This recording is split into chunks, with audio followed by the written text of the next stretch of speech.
Dear student, welcome to the second part of topic-wise analysis and revision series for current electricity. देखिए first part में हमने जो है दो तीन जो छोटे इंट्रोडक्शन वाले टॉपिक थे वहां तक एनालिसिस हमने देख चुके थे। साथ में हमने जो है पूरा टॉपिक वाइज जो है क्वेश्चन जिस तरह जो है अलग अलग एग्जाम्स में पूछा है या एक टॉपिक के ऊपर कितने बार एग्जाम में पूछा है, ये सारा हम जो है ना फर्स्ट पार्ट में कवर कर चुके हैं। ठीक है, अब हम आगे बढ़ते हैं देखो नेक्स्ट टॉपिक्स की तरफ। तो देखिए टॉपिक नेक्स्ट है ओम्स लॉ। तो हमने ओम्स लॉ से पहले तक का जो है कवर कर लिया है। ओके चलिए, तो ये जो है हमने जो कवर किया था जो बेसिक पॉइंट्स थे, ओके जैसे कंडक्टिविटी थी, resistivity, okay drift velocity, mobility और करंट के साथ इनके रिलेशन, ये सारा हमने कवर कर लिया था और इसके ऊपर किस तरह के क्वेश्चन बनते हैं हमने ये भी जो है देख लिया था। अब देखिए आगे जो है नेक्स्ट जो टॉपिक है, जैसे मैंने अभी बोला ओम्स लॉ एंड रेजिस्टेंस। अब देखिए जो ओम्स लॉ है, ओके ओम्स लॉ आया किस तरह से है, तो लास्ट या फर्स्ट पार्ट में हमने जो है ना ये इक्वेशन देखी थी कि J is equal to sigma E. Okay ये वाली इक्वेशन देखी थी हमने। तो यहाँ पे जो है ये सिग्मा जो होता है कंडक्टिविटी हमने पढ़ा था Ne square tau divide by m, ये ऐसे हमने पढ़ा था। ठीक है, तो अब देखिए ये जो सिग्मा है, ओके ये वाली वैल्यू अगर यहाँ पुट कर देते हम, ओके और जे को हम जो है ना ये J is nothing but current density, तो करंट डेंसिटी को हम करंट डिवाइड बाई एरिया, ये जे को लिख दिया इज इक्वल टू सिग्मा, ये है Ne square tau divide by m. और ये जो इलेक्ट्रिक फील्ड है इसको अपन क्या लिख सकते हैं, okay voltage per unit length, तो V बाई एल। अब क्या करें, ये जो है ना करंट को इधर भेज दो V बाई आई, आप इससे एक्सट्रैक्ट करो V बाई आई, तो V बाई आई क्या हो जाएगा, देखो ये सारे टर्म इधर आएंगे, मतलब ये हो जाएगा आपका ये m divide by, okay m ऊपर जाएगा ये सारा टर्म नीचे, Ne स्क्वायर टाउ, मतलब ये इधर जाके उल्टा हो गया, और इनटू अब देखो ये L ऊपर A नीचे, L बाई A। अब यहाँ पे आप गौर से देखो कि ये टर्म क्या है, ये वाला टर्म, सो ये टर्म 1 बाई सिग्मा हो रहा है, उल्टा हो रहा है, तो 1 by sigma reciprocal of sigma हम क्या बोलते हैं, जो है रेजिस्टिविटी कहते हैं। सो this is nothing but resistivity, ये क्या है रेजिस्टिविटी है। तो यहाँ पर जो है ये जो V बाई आई हो रहा है voltage divide by current is equal to ये रो L बाई A, और इसी को बोला गया रेजिस्टेंस, इसी को क्या बोले हमने रेजिस्टेंस बोला गया। So V by I is equal to R, okay V by is equal to R, यही है ओम्स लॉ। तो ओम्स लॉ सिंपल वे में ये जो है डिराइव कैसे हुआ ये बताया हमने। ओम्स लॉ सिंपल क्या है कि अगर किसी कंडक्टर से हम करंट की बात करें, इसमें से जो करंट फ्लो होता है, okay this current is directly proportional to applied voltage. Okay ये जो वोल्टेज अप्लाई करेंगे हम इसके अक्रॉस में, यहाँ पे आप सपोज ये ले लें कि भाई यहाँ पे जो वोल्टेज है, let we have applied this voltage V, okay ये यहाँ जो है ना ये V वोल्टेज अप्लाई किया गया। ठीक है, तो ये जो करंट है current is directly proportional to V, और इसी से हम लिखते हैं I इज इक्वल टू ये V by R, 1 by R यहाँ पे प्रोपोर्शनलिटी कांस्टेंट लिया जाता है, तो इसी से अगर I इधर लेंगे तो R इधर आ जाएगा, जो इक्वेशन यहाँ से आई है, यहाँ पे जो आई है। ठीक है, तो अब देखो ये तो हो गया ओम्स लॉ, वेरी सिंपल, ये आप जो है स्कूल लेवल पे भी पढ़ते हो तो इसमें कोई दिक्कत नहीं होगी। बट ये किस तरह से आया ये यहाँ पे पढ़ गया, तो मैंने जैसे फर्स्ट पार्ट में बताया कि जो बेसिक टर्मिनोलॉजी थी वो आपने स्कूल लेवल पे नहीं पढ़ी, यहाँ से आगे का पोर्शन आप स्कूल लेवल पे पढ़े हो कुछ हद तक, तो ये वाला हिस्सा आपने पढ़ा है। ठीक है ना, तो simple current flowing through any conductor is directly proportional to applied voltage, this is simple Ohm's law, ये जो है हमने देख लिया। ठीक है, अब देखिए इस पे क्वेश्चन किस तरह बनता है, देखो सबसे पहले तो ग्राफिकल, एनीवे सिंपल, अगर न्यूमेरिकल बोले तो वो तो बहुत आसान हो जाएगा, सिंपल सा फॉर्मूला उससे आप कर सकते हो। अब यहाँ पे हम बात करेंगे कि देखो ये जो है ना ये जो वोल्टेज बाय करंट क्या हो रहा है रेजिस्टेंस, तो यहाँ पे ग्राफ वाला क्वेश्चन बन सकता है। सपोज हमने ये लिखा ये वोल्टेज और ये करंट, तो VI ग्राफ का जो स्लोप होगा, VI ग्राफ के जो स्लोप होगा that will be the resistance, okay this is we are having the resistance. अब देखिए यहाँ पे जैसे ग्राफ से रिलेटेड दो चीजें हैं, ओके, ग्राफ से रिलेटेड दो चीजें हैं, स्लोप और एरिया, ठीक है ना। तो यहाँ पे अगर हम वाई एक्सिस वाली quantity divide by x axis वाली क्वांटिटी, इससे जो क्वांटिटी आएगी वो हमको इसके ग्राफ के स्लोप से आती है, ओके, ये ग्राफ में आप समझ सकते हैं, ठीक है। चलो तो मैं यहाँ पे लिखता हूँ, okay, this v is directly proportional to, देखो ये भी है डायरेक्टली प्रोपोर्शनल में ग्राफ कैसा आएगा, स्ट्रेट लाइन आएगा, ठीक है। अगर मैं इसको थीटा मान लेता हूं, सो this is the r, okay. r कैसे पता करेंगे, स्लोप ऑफ vi ग्राफ, यहां पे लिखता हूं मैं slope of vi graph is resistance, तो सिंपली ये r हो गया, आप tan थीटा से पता कर सकते हैं, ठीक है। अच्छा यहाँ पे एक और बात हो सकती है कि आपको जो है वो इस तरह से दे दे कि ये थीटा 1 है और यहाँ पे एक और स्लोप बता दे, ये इसका एंगल थीटा 2 है, तो अगर इसको r1 बोले, इसको r2 बोले, तो अब आपसे ये क्वेश्चन ये मॉडिफाई करके भी दे सकता है, इस तरह से चेंज करके, ओके। तो यहाँ पे विच रेजिस्टर इज हायर, ओके, इनमें r1 और r2 में कौन बड़ी है, ओके, किस रेजिस्टेंस की वैल्यू ज्यादा है। तो देखो VI ग्राफ की जो स्लोप होती है वो रेजिस्टेंस होती है, तो स्लोप ज्यादा मतलब रेजिस्टेंस ज्यादा, तो इस ग्राफ की स्लोप जिसमें ज्यादा बता रहा है वो ये वाले में बता रहा है, तो इसका मतलब यहाँ पे R2 is greater than R1, okay, R2 is greater than R1। देखो ये एक इस तरह का क्वेश्चन इसके ऊपर बन सकता है। अब थोड़ा सा और आगे बढ़ते हैं हम, अब देखिए इसको और थोड़ा सा ट्विस्ट करके बता सकता है, चलिए अगर आपको पॉज करके कॉपी करना है तो कॉपी कर ले, हम आगे बढ़ते हैं, ठीक है। चलो अब देखो मैं इसको रब करता हूं, ठीक है, ये वाला पोर्शन रब करता हूं, अब इसमें ट्विस्ट किस तरह देगा, ओके, इसमें जो है ना ये ट्विस्ट किस तरह देगा। अब देखिए ये जो ग्राफ है, ओके, अब आप गौर से देखो, मैं ग्राफ वही ड्रॉ कर रहा हूं, okay, same graph you are having, ठीक है। अब देखिए यहाँ पे फर्क क्या हो रहा है, मैंने एग्जैक्टली मैं वैसा ही बना रहा हूं, let this is we are having theta 1, इसका नाम देता हूं मैं R1, और यहां पर ये हमने दे दिया this is we are having R2, और ये एंगल है थीटा 2, ये एंगल का नाम क्या दे दिया हमने, थीटा 2 दे दिया है, ठीक है। अब फिर से वही क्वेश्चन है, R1 और R2 में कौन बड़ा है, ओके। अब देखो फ्लो में हम क्या देखते हैं, हाँ भाई जो VI ग्राफ होता है उसके स्लोप जो है ना वो रेजिस्टेंस होती है, ठीक है ना भाई, voltage divide by current that will B resistance, true, okay. तो अब यहाँ गौर ही नहीं करते, सिंपली देखते हाँ भाई ये जो है ना इसकी स्लोप ज्यादा है तो R2 is greater than R1, answer wrong हो गया, ओके, आंसर रॉन्ग हो गया, -5 हो जाते, ओके। अब देखो यहाँ पे ये इधर y एक्सिस पे I है, x एक्सिस पे v है, लिख कर देखो ये I बाई v, क्या I बाई v रेजिस्टेंस होती, नहीं, ये तो रेसिप्रोकल ऑफ रेजिस्टेंस है, 1/r है, ओके, 1/r, इसको हम क्या बोल सकते हैं, कंडक्टेंस बोल सकते हैं, क्या बोलेंगे इसको, कंडक्टेंस, आ रहा है सबको समझ में, क्या होता है ये, कंडक्टेंस होता है, ठीक है।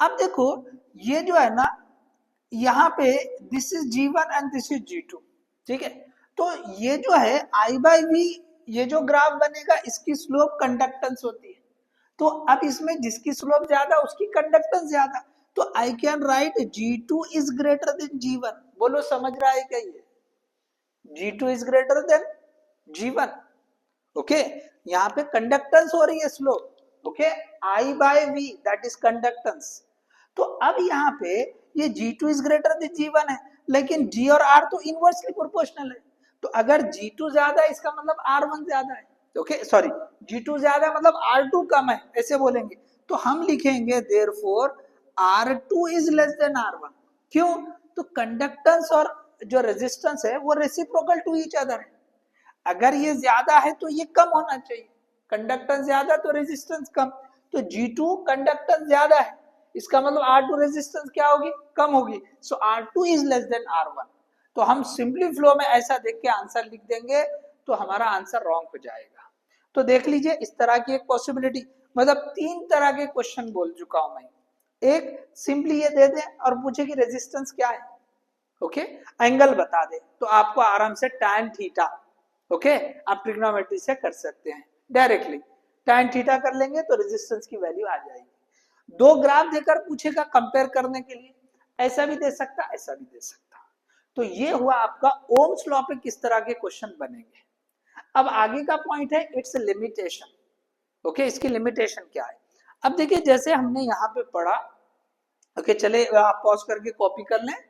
चलो अब हम जो है ना ये आगे बढ़ते हैं, अब इसकी लिमिटेशन पे जाते हैं। सो देखो ये जो ओम्स लॉ होता है ना, current is directly proportional to applied voltage, ये जो है जो टेम्परेचर की नॉर्मल रेंज रहेगी ओके उसके लिए वैलिड होता है, लेकिन जब टेम्परेचर हाई हो जाएगा तो फिर ये वैलिड नहीं होता। ओके अब लीनियर नहीं रहता, थोड़ी सी नॉन लीनियरिटी आती है। जैसे यहाँ पे अगर हम लिमिटेशन की बात करें, लिमिटेशंस, तो इसमें पहला लिमिटेशन क्या होगा, देखो ये दोनों के बीच में ये V और I लिख दिया मैंने, तो ये ग्राफ जो है सर लीनियर आना, ये कैसा आना ग्राफ, लीनियर आना। लेकिन हाई टेम्परेचर पर अगर टेम्परेचर हाई रहेगा तो ये ग्राफ जो है ना ये थोड़ा नॉन लीनियर हो जाता है। कैसा होता है ये, नॉन लीनियरिटी आ जाती है ग्राफ में, क्या आ जाती है, नॉन लीनियर। ग्राफ कैसा रहेगा, non linear at high temperature. Clear है सबको। दूसरा जो लिमिटेशन है, ड्रॉबैक है कि देखो कुछ जैसे सेमीकंडक्टर जो डिवाइसेस होते हैं वो वन डायरेक्शन में ही काम करते हैं। मतलब क्या कि अगर आपने सपोज एक डिवाइस ले लिया, electronic device, okay for example diode, आपने उसको 5 वोल्ट दे दिया, तो 5 वोल्ट की वजह से suppose 5 milliampere, okay suppose 5 milliampere current flow हो रहा है।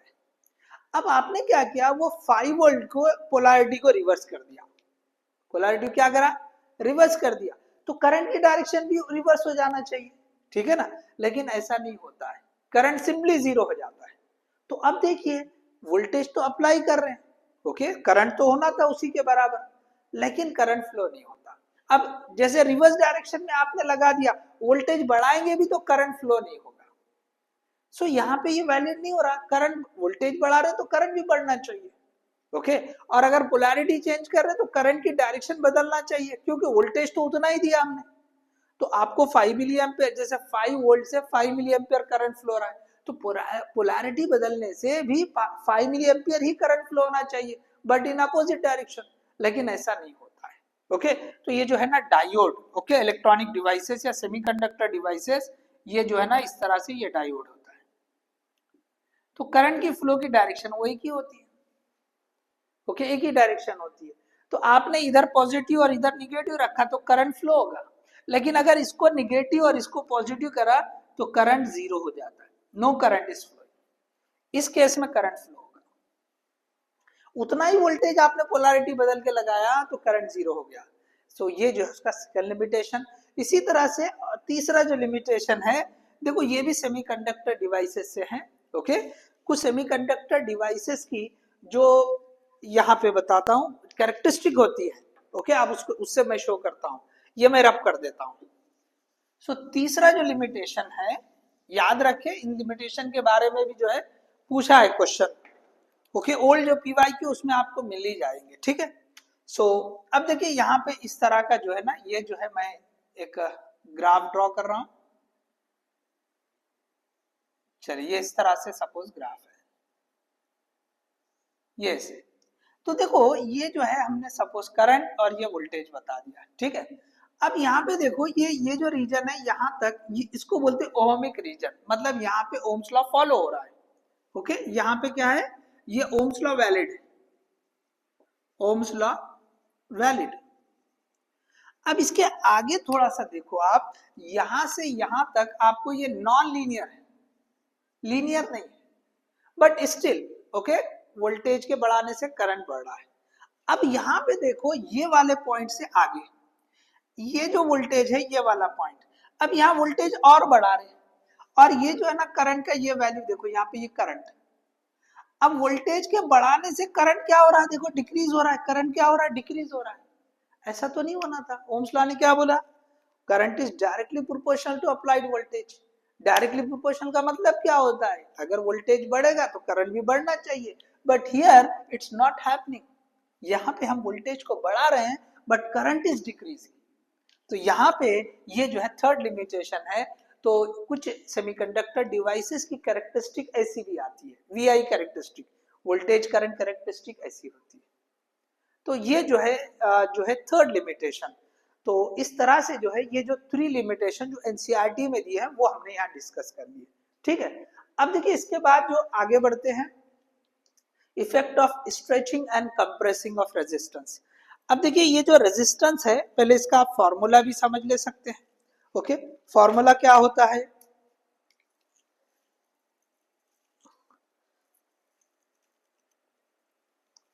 चले यहाँ पे जो है फॉर्मूला हम देख लेते हैं, फिर आगे जाएंगे। ये रब कर दें इधर वाले, ठीक है ना। चलो ये रब कर देते हैं, हम समझेंगे। अब देखो सिंपली हमने जो रेजिस्टेंस, ओके, रेजिस्टेंस जो आई थी, यहाँ जो फॉर्मूला हमने लिखा था, क्या लिखा था? R is equal to rho L by A. तो इसके according R is directly proportional to length and R is inversely proportional to area. Okay, R is inversely proportional to area, ठीक है। चलो ये आपने समझ लिया था, ये तो मालूम है हमको, बेसिक फॉर्मूले से आता है। लेकिन जब हम स्ट्रेच करते हैं, ओके, यहाँ पे क्या हो रहा है कि भाई हमने 1 मीटर का वायर लिया, उसके बजाय 2 मीटर का दूसरा वायर लिया उसी मटेरियल का, या उसी जो है क्रॉस सेक्शन एरिया का, तो उसकी लेंथ के हिसाब से लेंथ डबल हुई तो रेजिस्टेंस भी डबल हो जाएगी, ठीक है। लेकिन यहाँ पे हम सेम वायर को स्ट्रेच कर रहे हैं, जिससे वो लंबा हो जा रहा, लेंथ बढ़ जा रही, but it's area is decreasing. Similarly अगर हम किसी वायर को कंप्रेस कर रहे हैं तो उसकी लेंथ कम हो जा रही, एरिया बढ़ जा रहा, तो सेम वायर है, ये याद रखो, ठीक है ना। उसी वायर की बात करते हैं जब हम स्ट्रेचिंग या कंप्रेसिंग करते हैं। और ये फॉर्मूले में क्या होता है भाई, एक वायर 1 मीटर का था, उसी सेम मटेरियल का आइडेंटिकल जो है समझ ले, लेकिन लेंथ बढ़ गया है, बाकी चीजें आइडेंटिकल है, ठीक है, मटेरियल सेम है, उसका क्रॉस सेक्शन एरिया सेम है, ठीक है ना, लेकिन लेंथ हमने डबल ले लिया, तो रेजिस्टेंस जो है डायरेक्टली प्रोपोर्शनल लेंथ डबल हो जाएगी, ठीक है। तो यहाँ पे वायर जो है दूसरा पीस ऐसा रहेगा, लेकिन यहाँ ऐसा नहीं, सेम वायर की बात हो रही, उसी को स्ट्रेच कर रही है, उसी को कंप्रेस कर रहे हैं। तो ये केस में क्या होता है, ये स्ट्रेचिंग और कंप्रेशन में ये वाले पॉइंट को हम यहाँ डिस्कस कर रहे हैं। तो यहाँ जो है ना, resistance is directly proportional to L square होती है, या resistance is inversely proportional to A square होती है। इसी तरह से आप यहाँ पर भी जो है ना, ये रेडियस या डायमीटर से भी रिप्रेजेंट कर सकते हैं। R is proportional, inversely proportional to R square, या डायमीटर का स्क्वायर ले सकते हैं। तो यहाँ पे क्या हो जाएगा, R is proportional to, okay, radius की पावर 4 या डायमीटर की पावर 4, ये आप जो है कर सकते हो। अब देखिए ये हो गया स्ट्रेचिंग की बात। इसी तरह और भी जो है ना, जैसे इसमें जो है और एक दो फॉर्मूले जो है आते हैं, ओके, फॉर्मूले आप अच्छे से कवर कर ले। ये क्वेश्चन की मैं वैरायटी बता रहा हूँ कि भाई इसके ऊपर क्वेश्चन कैसे बन सकते हैं। तो हमने ओम्स लॉ के ऊपर से देख लिया। अब ये पहले टॉपिक देख रहे हैं कि क्या क्या फॉर्मूले यूज होते हैं। इसमें तो स्ट्रेट फॉरवर्ड ही क्वेश्चन पूछेगा कि भाई डबल आपने जो है उसको स्ट्रेच करके उसकी लेंथ को डबल कर दिया या 3 टाइम्स कर दिया, ओके, ऐसे दे देगा, तो स्ट्रेट फॉरवर्ड यही जो है यूज हो जाएगा। अब इसी तरह से, ओके, अच्छा, इसके ऊपर अब क्या होगा कि स्ट्रेच करने के बाद जो रेजिस्टेंस आएगी उसको हमने आर न्यू बोल दिया। R new will be equal to n square of R old. ये फॉर्मूला इसके अंदर बहुत काम करता है। आपने स्ट्रेच करके डबल कर दिया, बस डबल बोले तो एन का वैल्यू 2 ले लो। एन क्या है, कितने टाइम्स वो लेंथ हो चुकी है, कितने टाइम्स हो चुका है, ओके, स्ट्रेच करने से या कंप्रेस करने से उसकी लेंथ कितने टाइम हो गई। आधी हो गई तो हाफ कर दो, डबल हो गई तो 2 कर दो, 3 टाइम्स हो गई तो 3 ले लो, आंसर आ जाएगा। सिंपल, एक ही स्टेप में आंसर आ जाएगा। आपको जो है ना ऐसा रिलेशन लगा के 2-3 स्टेप करने की जरूरत नहीं है।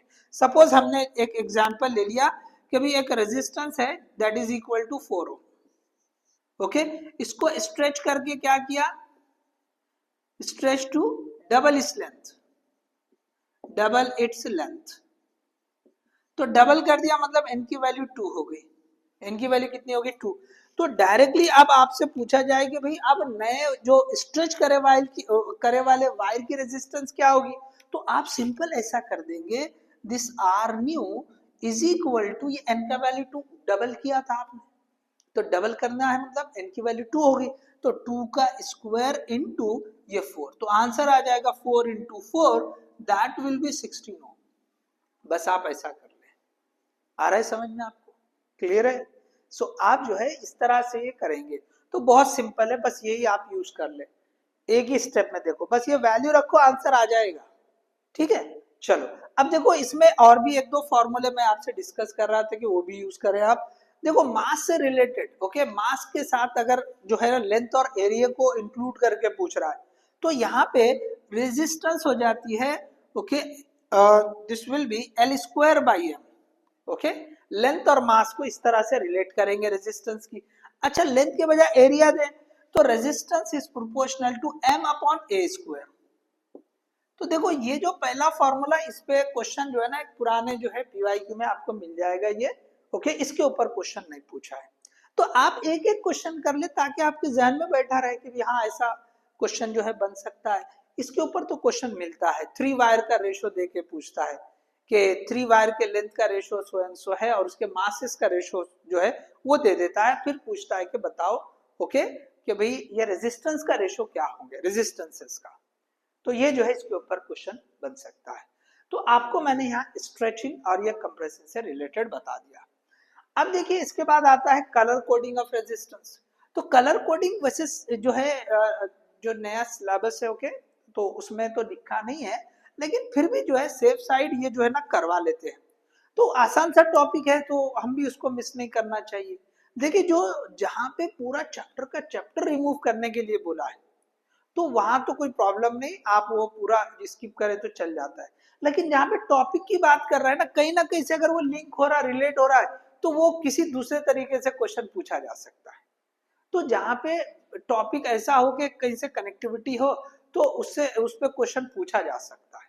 तो खैर इस वाले में उतनी कनेक्टिविटी किसी से मिलती नहीं है, लेकिन फिर भी आसान सा टॉपिक है, सेफ साइड आप जो है, ओके, कि भाई आप उसको जो है ना देख ले, 2 ही क्वेश्चन या 3 क्वेश्चन कर ले बस। एक क्या करें भाई, कलर्स के स्ट्रिप दिए हैं उससे रेजिस्टेंस कितनी आएगी पता कर लो, एक क्वेश्चन।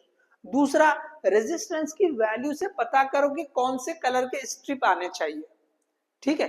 तीसरा जो है आप थोड़ा सा जो है वैल्यू, ये 2 ही मेन है, लेकिन कुछ जो है ना वैल्यू कभी ऐसे होते हैं कि भाई साथ में जो है ना टॉलरेंस के, ओके, वैल्यू देके पूछता कि इसकी रेंज बताओ कि ये जो वैल्यू रेजिस्टेंस रहेगी किस रेंज में आएगी।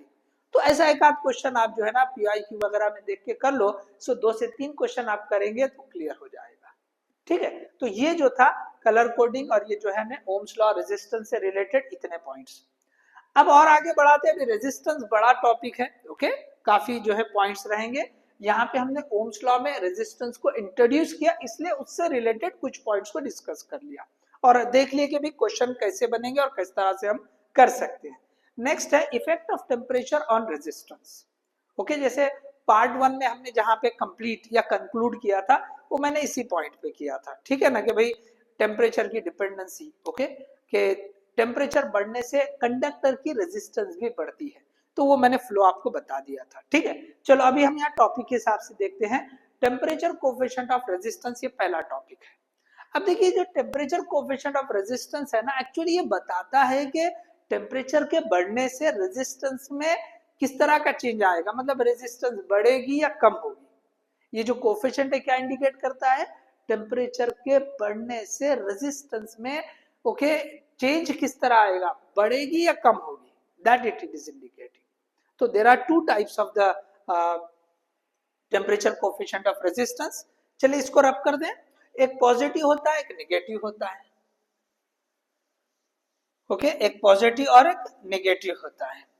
अब देखिए यहां पर पॉजिटिव टेम्परेचर कोफिशिएंट सिंपल किसे, यहाँ पे क्या होगा कि अगर टेम्परेचर के बढ़ाने से रेजिस्टेंस भी बढ़ रही है तो उस मटेरियल का जो टेम्परेचर कोफिशिएंट है वो पॉजिटिव है, और जिस मटेरियल का, ओके, मटेरियल की रेजिस्टेंस टेम्परेचर के बढ़ने से कम हो जा रही है तो वो वाले में temperature coefficient of resistance negative होता है।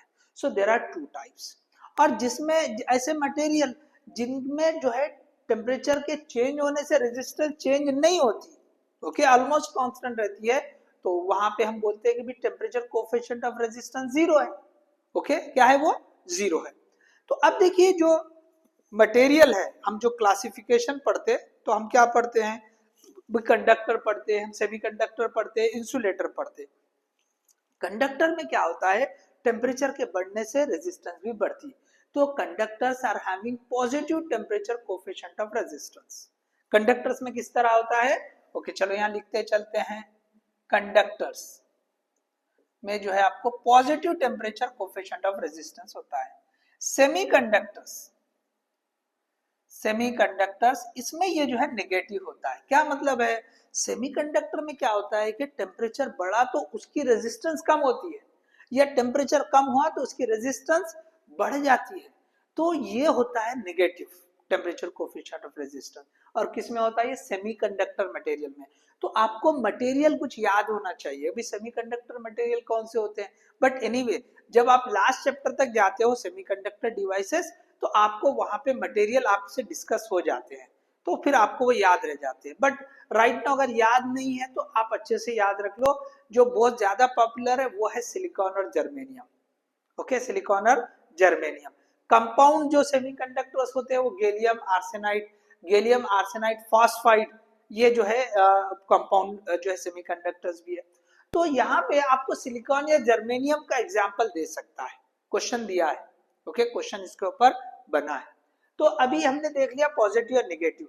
तो ये जो पहला पॉइंट है ना, इसके ऊपर जो है क्वेश्चन जो पूछता है, ओके, कि भाई टेम्परेचर के चेंज होने से जो रेजिस्टेंस आएगी वो पूछता है। तो यहाँ जो फॉर्मूला है RT is equal to R0 into 1 plus alpha time delta t. तो ये जो है ना, चलो इसको कैपिटल लिख देंगे हम ऐसे, ठीक है ना, चलो ये ऐसे लिख दिया हमने। तो ये आपके पास फॉर्मूला, ये जो है इक्वेशन है। अब देखिए इसके ऊपर जो है ना रिसेंट वाला एक एग्जांपल है जिसमें जो है क्वेश्चन पूछा हुआ है। तो एक ही पूछा, लेकिन इसके ऊपर पहले वाले में मिल जाएंगे, हो सकता पहले जो है, और जेई में तो बहुत रहेंगे, बट यहाँ पे हम नीट का एनालिसिस कर रहे हैं तो एक ही क्वेश्चन इसके ऊपर है। तो अब देखो यहाँ पर एक क्वेश्चन क्या करें आप, सेम ये फॉर्मूला एज इट इज, भाई इनिशियल रेजिस्टेंस ले ले, टेम्परेचर का चेंज देख ले, और ये कोफिशिएंट भी दिया हुआ रहेगा, डायरेक्टली आपको आरटी का वैल्यू, फॉर्मूला डायरेक्ट है, आप सारे वैल्यू रख दो आ जाएगा। दूसरा क्वेश्चन इसके लिए पूछेगा टेम्परेचर कोफिशिएंट ऑफ रेजिस्टेंस, यहाँ जो अल्फा लिखा है इसके लिए पूछेगा, इसी से वो फॉर्मूला बन जाएगा, ठीक है। तीसरा क्वेश्चन क्या होगा कि दो अलग अलग रेंज दे देगा, ओके, दो अलग अलग रेंज दे देगा कि भाई पहले इतना इतना था, अब इतनी रेजिस्टेंस, इतना टेम्परेचर बढ़ने से इतनी रेजिस्टेंस हो गई, ओके। तो दो अलग अलग रेंज दे देगा, 100 डिग्री सेल्सियस पे इतनी इतनी रेजिस्टेंस है, ओके, 150 पे इतनी है, तो बताओ इनिशियल वैल्यू क्या होगी, ऐसे कुछ ना कुछ क्वेश्चन देगा आपको, या फिर ऐसा देगा कि भाई अल्फा की वैल्यू फिर से बताओ। तो ये ऐसा रेंज करके भी आपसे क्वेश्चन पूछा जा सकता है। तो आप ऐसे 3 एग्जाम्पल आपने कर लिए तो ये आपके लिए श्योर हो गया, अगर वापस पूछेगा तो आप उसको कर लोगे। तो आ रहा है समझ में, तो you should do at least 3 examples, okay, 3 examples आपने कर लेना, डोंट मिस दिस वन। अब इसके बाद नेक्स्ट है कि भाई temperature graph between temperature and resistivity. अब यहाँ पे जो है ना, ये टेम्परेचर डिपेंडेंसी पे एक तो ग्राफ के भी क्वेश्चन है, और दूसरे जो है ना इस पे कंसेप्टिव क्वेश्चन भी पूछा है। सबसे पहले चलो ग्राफ की अगर बात करेंगे, तो यहाँ पे आपको जो है ना, जो सेमीकंडक्टर है, कंडक्टर्स है और एलॉय, इन तीनों के लिए आपको ग्राफ पूछा है। तो चाहे वो रेजिस्टिव बोल दे, ओके, रेजिस्टिविटी वर्सेस टेम्परेचर बोल दें, ओके, रेजिस्टिविटी वर्सेस टेम्परेचर, या रेजिस्टेंस वर्सेस टेम्परेचर भी दे सकता है, बट एनसीईआरटी ने सिंपली रेजिस्टिविटी वर्सेस टेम्परेचर लिखा है। क्यों, तो रेजिस्टिविटी बढ़ेगी तो टेम्परेचर भी, रेजिस्टेंस भी बढ़ेगी। तो यहाँ जो ग्राफ है एनसीईआरटी के अकॉर्डिंग रेजिस्टिविटी वर्सेस टेम्परेचर। तो यहाँ आपको जो है ना, जैसे ये जो ग्राफ जो है ये कंडक्टर के लिए दिया हुआ है, और जो एलॉय होते हैं, ओके, तो एलॉय में बहुत कम चेंज होता है। ये जो है ना, ये बताने के लिए इतना चेंज बता रहे हैं, अदरवाइज ये जो टेम्परेचर का ये चेंज है, ओके, अगर आप एनसीईआरटी से आप देखो वैल्यूज अगर दिया होगा तो ये चेंज जो है ना बहुत छोटा होता है। तो ये जो है ना, ये कंडक्टर्स के लिए, तो कंडक्टर में खासतौर से कॉपर बोल के भी लिखा रहेगा। तो ये ग्राफ जो है कंडक्टर के लिए, ये जो दूसरा ग्राफ है ये एलॉय के लिए है, ओके। तो जैसे ये जो मैग्नीन वगैरह जो आप ले सकते हैं, ठीक है ना, नाइक्रोम और मैग्नीन, ये दो एग्जाम्पल है दिए हुए एनसीईआरटी ने अलॉय के लिए। तो नाइक्रोम मैं लिख देता हूं और मैग्नीन, ओके, आप जो है ये दो जो है ले सकते हैं। अच्छा सॉरी,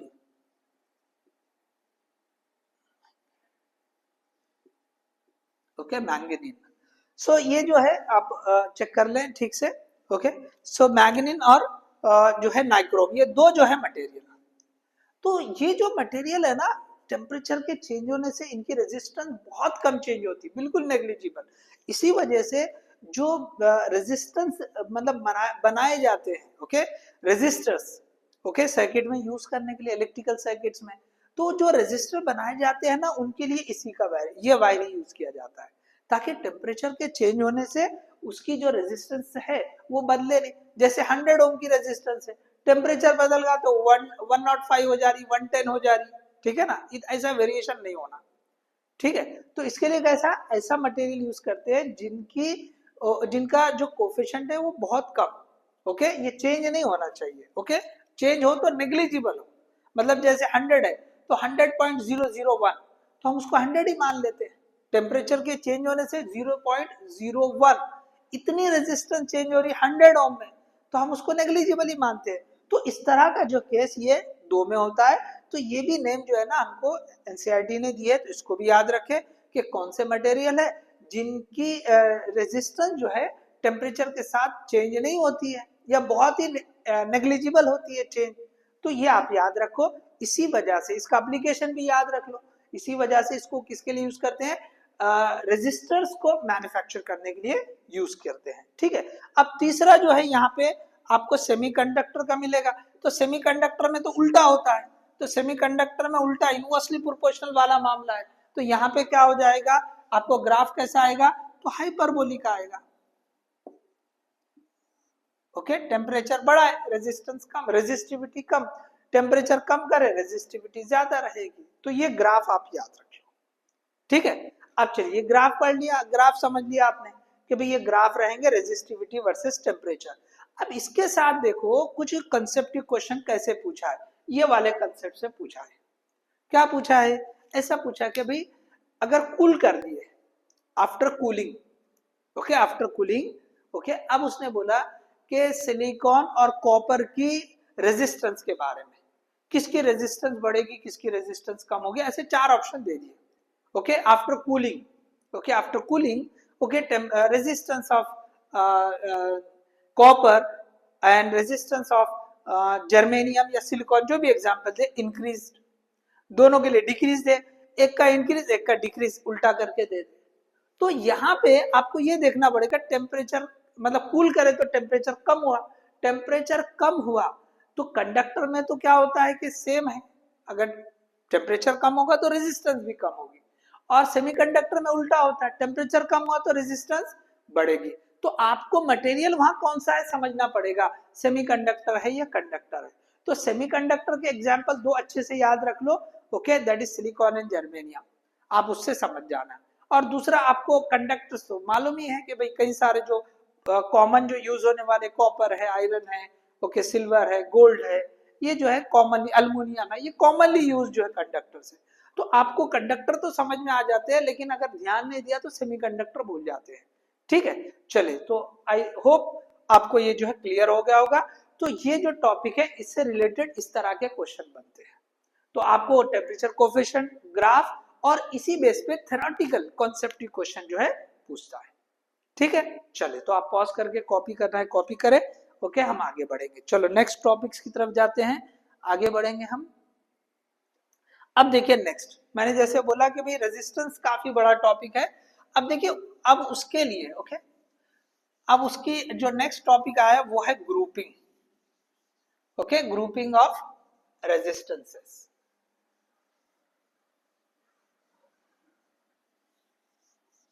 चलिए,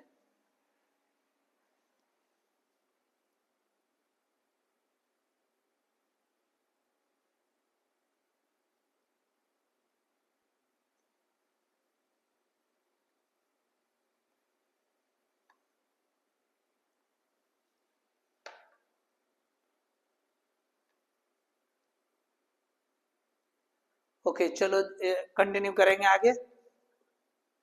ठीक है चले, ग्रुपिंग ऑफ रेजिस्टेंस। अब देखिए काफी जैसे बड़ा सा टॉपिक है। ओके अब ये ग्रुपिंग के अंदर जैसे डिफरेंट पॉसिबिलिटीज जो है बन सकते हैं। ओके डिफरेंट जो है पॉसिबिलिटीज आपके लिए मतलब ये रहेंगे। तो इसमें देखिए सबसे पहले सिंपल सीरीज और पैरेलल कॉम्बिनेशन। ठीक है सबसे पहले सिंपल वाले। अब उसके बाद जो है आपको सिंपल कॉम्बिनेशन के बाद सेम जो है ना मतलब सीरीज में कई सारे जो है अगर सेम वाले रेजिस्टर्स है तो उसको जो है क्या हो जाएगा अभी n टाइम्स हो जाएगी। ठीक है ऐसे सपोज देखो ये सीरीज, चलो मैं यहाँ लिखते चलता हूँ। तो इसमें क्या हो जाता है ये R1 ये R2 ये आगे जितने भी रहेंगे तो R इक्विवेलेंट क्या हो जाता है, so R1 plus R2 plus R3 इस तरह से चलेगा। और अगर पैरेलल है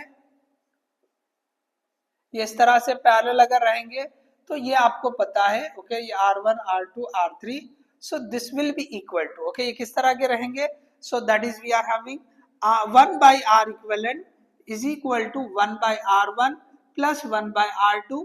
ओके ये आपको पता है, चले मैं इसको ऐसे छोड़ देता हूँ।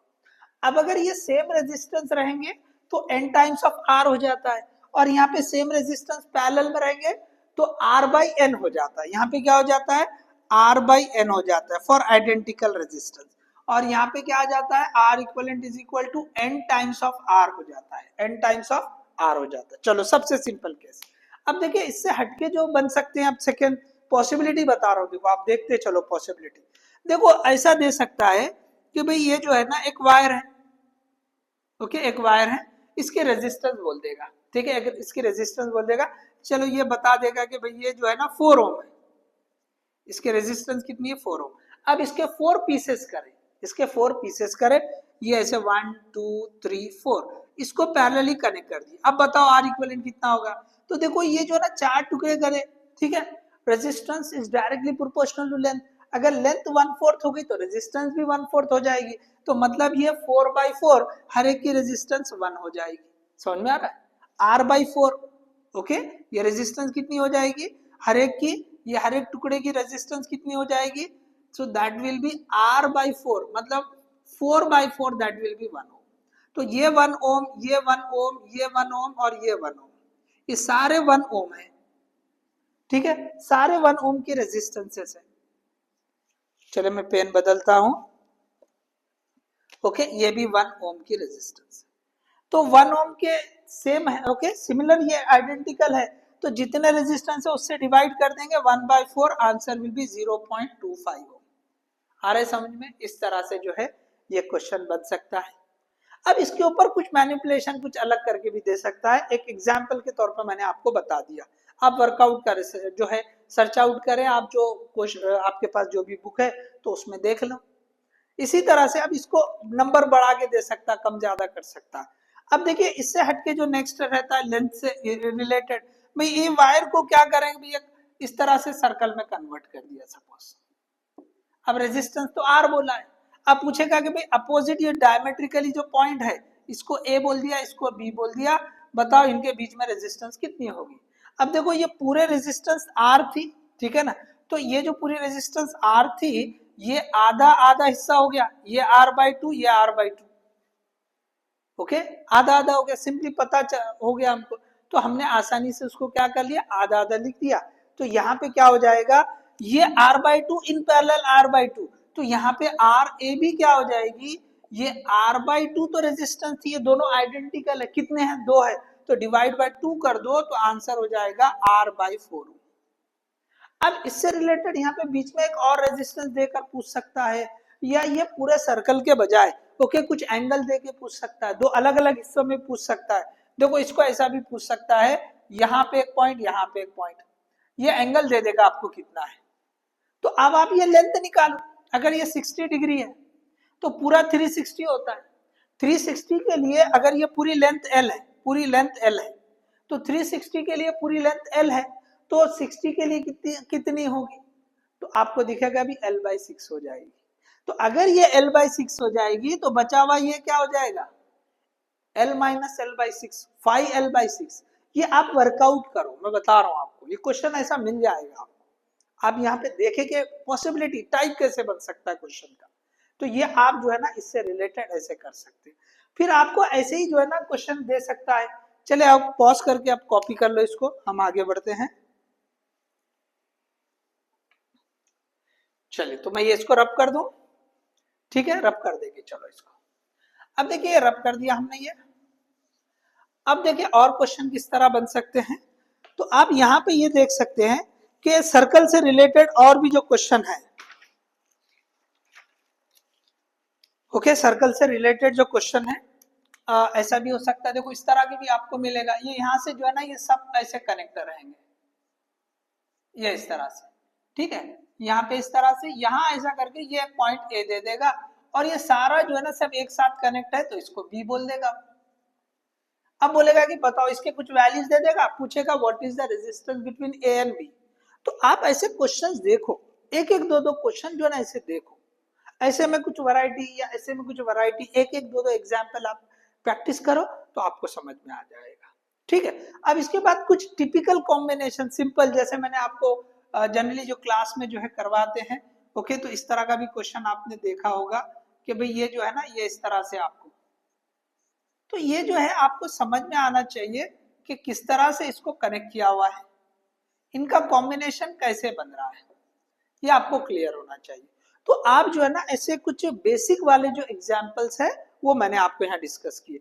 अब इसके बाद आते हैं टिपिकल एग्जाम्पल्स, ओके। अच्छा यहाँ पे ऐसा भी होता है कि सिंपली ये जो है ना इस तरह से जो है ये इक्विलैटरल ट्रायंगल, वो ऐसे नहीं बोलेगा, आपको बोलेगा कि हर एक की साइड जो है ना सेम है, सेम वायर है। तो अगर सेम वायर है तो ये जो साइड है उस लेंथ उतनी ही रहेगी, तो इसका मतलब इसकी रेजिस्टेंस जितनी आएगी दूसरी साइड की भी उतनी आएगी, तीसरे साइड की भी उतनी रेजिस्टेंस आएगी, because R is directly proportional to length. अगर एक वायर को, ये ऐसा वायर है, ऐसा एग्जाम्पल दे देगा, ये वायर है, ठीक है, इस वायर को हमने ऐसे इक्विलैटरल ट्रायंगल में जो है शेप दे दिया, या इसको स्क्वायर का भी शेप देकर पूछ सकता है, ओके। तो अगर हमने मान लिया अच्छा इसकी रेजिस्टेंस आर है, तो इसके तीन हिस्से मोड़े ऐसे, तो इसका मतलब ये r/3, ये r/3 और ये भी r/3, ठीक है। तो इस तरह से अगर इसकी वैल्यू को हमने मान लिया कि 3 ओम है, क्या मान लिया हमने, ये 3 ओम, ओके। तो सिंपली क्या हो जाएगा, ये भी 1 हो जाएगा, ये भी 1 हो जाएगा, ये भी 1 हो जाएगा। अब यहाँ पे ये ए बी सी, इसको ए मान लिया, इसको बी मान लिया, इसको सी मान लिया। अब रेजिस्टेंस किसी भी दो पॉइंट में पूछ सकता है, आपको आर ए बी पूछ सकता है, आर बी सी पूछ सकता है, आर सी ए या ए सी पूछ सकता है। यू डू द वर्कआउट, अब प्रैक्टिस करें आपको आ जाएगा। तो ऐसा ही आप स्क्वायर के लिए भी कर सकते हैं, ठीक है, आप स्क्वायर के लिए भी कर सकते हैं, ठीक है। अब देखिए यहाँ पे और आगे बढ़ते हैं, चलिए इसको रब कर देते हैं।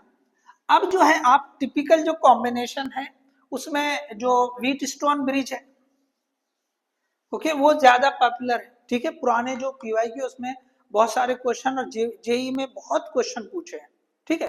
अब इसमें जो है ज्यादा पूछा नहीं है, ओके। व्हीटस्टोन ब्रिज एक थ्योरेटिकल क्वेश्चन पूछा है, इक्विवेलेंट के लिए जो है थोड़े से बहुत सारे दूसरे भी कॉम्बिनेशन है, तो थोड़ा सा नीट में जो है ना इसके ऊपर जो है ना टिपिकल जो कॉम्बिनेशन है सर्किट्स के या टिपिकल सर्किट्स है उसके लिए थोड़ा सा स्कोप कम ही रहा है। लेकिन आपको जो है एक एक दो दो एग्जाम्पल की प्रैक्टिस करनी है, ठीक है, आपको देखना है। तो मैं यहाँ टिपिकल सर्किट्स के लिए लिख देता हूं कि भाई आप जो है ना ये व्हीटस्टोन ब्रिज आपको समझ में आना चाहिए कि व्हीटस्टोन ब्रिज है।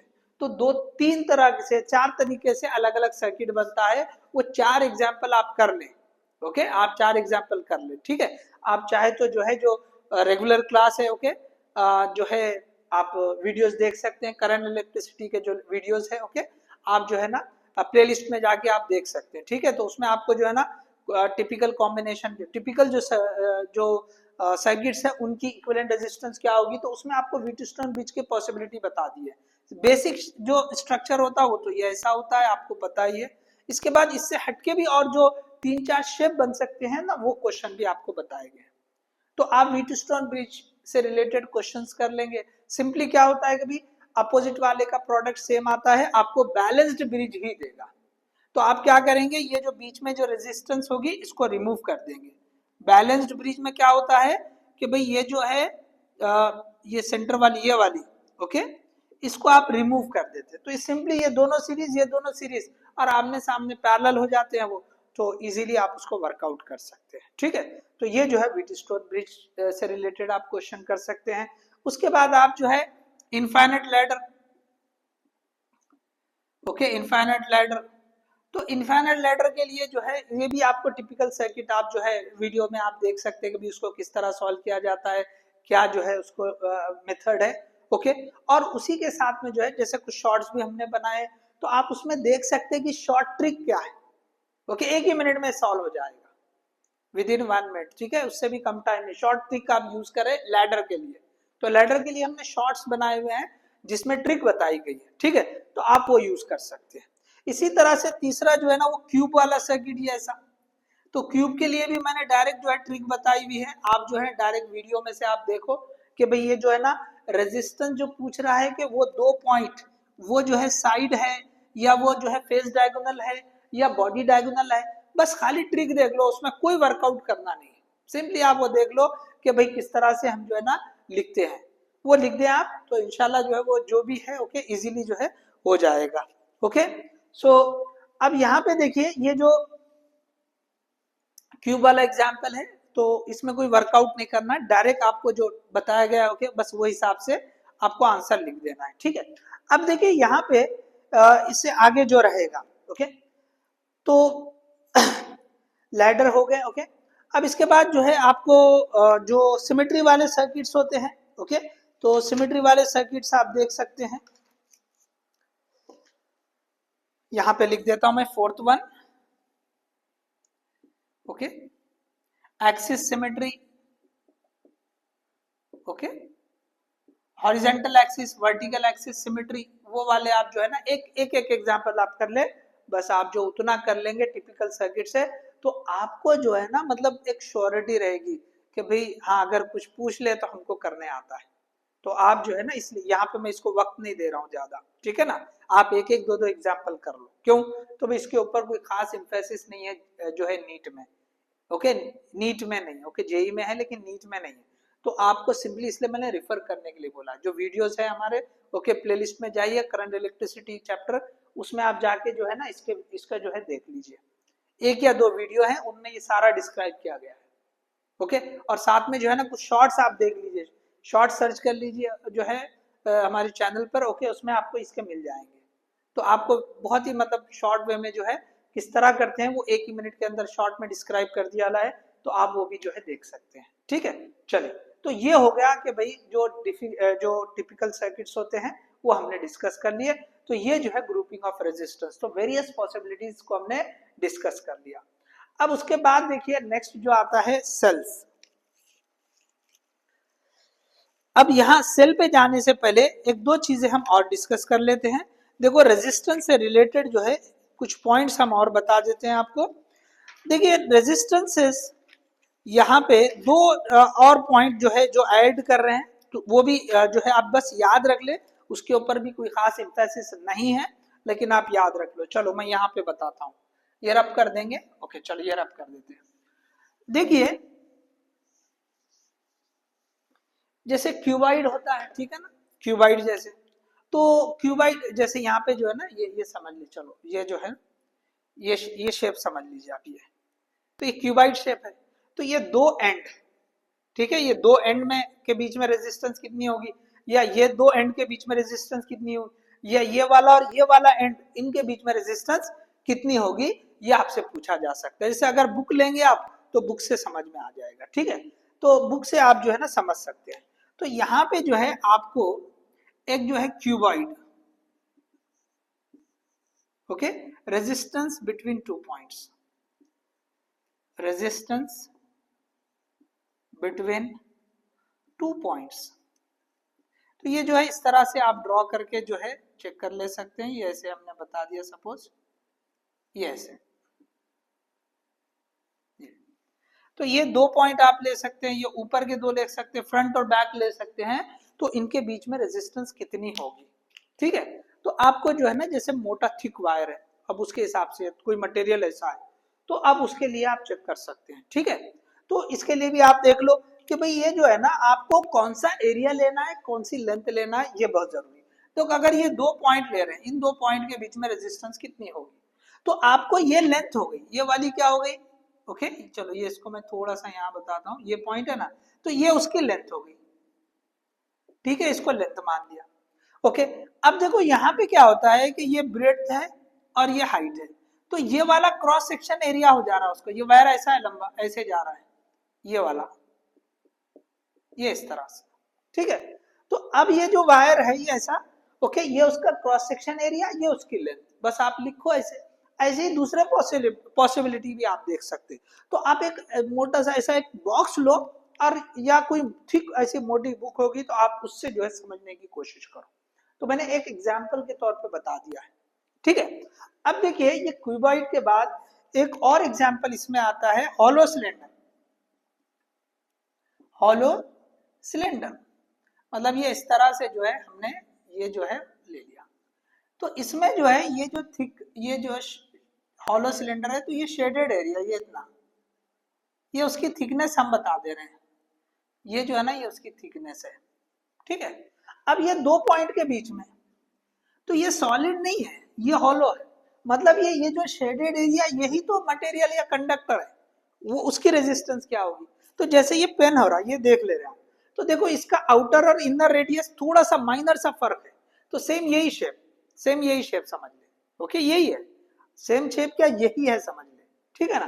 तो इस केस में क्या होगा, हमको जो एरिया लेना रहेगा सिर्फ वो इतने से पोर्शन का, ये जो कोर आप देख रहे हैं ये वाले का एरिया होना पूरा, ये लेंथ के हिसाब से इतनी ये जो लेंथ रहेगी, और ये जो है ना क्रॉस सेक्शन, तो क्रॉस सेक्शन इतना ही हो रहा, पूरा नहीं हो रहा, बस ये वाला। तो हम आउटर रेडियस यहाँ पे जो लेंगे, ओके एरिया आउटर वाले जो है रेडियस के हिसाब से, फिर इनर वाले, तो यहाँ पे एरिया आपको सही लेना पड़ेगा। तो resistance is equal to rho L by A, ये लेंथ हमने एल ले लिया। तो अब एरिया क्या लोगे, देखो एरिया ही सबसे ज्यादा इंपॉर्टेंट है यहाँ पे। तो एरिया आप जो लेंगे, ओके पाए R2, ओके ये जो है ना ये इनर और आउटर के हिसाब से ले लो, ये ऐसे, तो ये इसको R2 बोल दो और अंदर वाले को R1 बोल दो, ठीक है, ये अंदर वाला R1, ये आउटर वाला R2, ठीक है। तो पाई R2 minus pi R1, so that will give the area of shaded portion, जो मटेरियल कंडक्टर है, तो आपको एरिया ये लेना पड़ेगा, बस आ जाएगी आपको रेजिस्टेंस। तो ये जो है हमने देखा कि भाई ये जो हॉलो सिलेंडर के लिए रेजिस्टेंस हम किस तरह से पता करेंगे। तो ये जो है ना मैं सारे पॉसिबिलिटीज आपको बताते चल रहा हूँ। देखो टॉपिक हम कोई मिस नहीं कर रहे, मैं आपको बार बार बोल रहा हूँ कि हमें टॉपिक मिस नहीं करना है, हमको हर टॉपिक पे एक एक दो दो एग्जाम्पल करने ही है, जो जिसके ऊपर कोई खास इम्फेसिस कई सालों से नहीं रहा, नहीं तो नहीं रहा, लेकिन हमको उसके कुछ क्वेश्चन करके ही जाना है ताकि हम रेडी रहे। अगर क्वेश्चन बाय चांस पूछ लेता है, कई बार ऐसा होता है कि 10-10 साल कोई क्वेश्चन नहीं पूछता है, फिर अचानक से क्वेश्चन आने शुरू हो जाते हैं, ऐसा भी होता है। पुराने बहुत 20-20 साल पुराने वाले क्वेश्चन अब आ गए, ऐसा होता है। पीवाईक्यूज आप देखेंगे तो आपको कहीं ना कहीं कुछ क्लिक हो जाएगा, ठीक है। तो आई होप ये आपको जो है ना जो पॉसिबिलिटीज है और ये रेजिस्टेंस का जो हमने जो पढ़ा था, ओके उससे रिलेटेड, ओके ये भी जो है आप उसमें इंक्लूड कर लें, ठीक है। तो अब हम आगे बढ़ते हैं नेक्स्ट टॉपिक की तरफ, cell and combination of cell. चलिए ये रब कर देते हैं, चलिए आप पॉज करके ये कॉपी कर लो, ओके।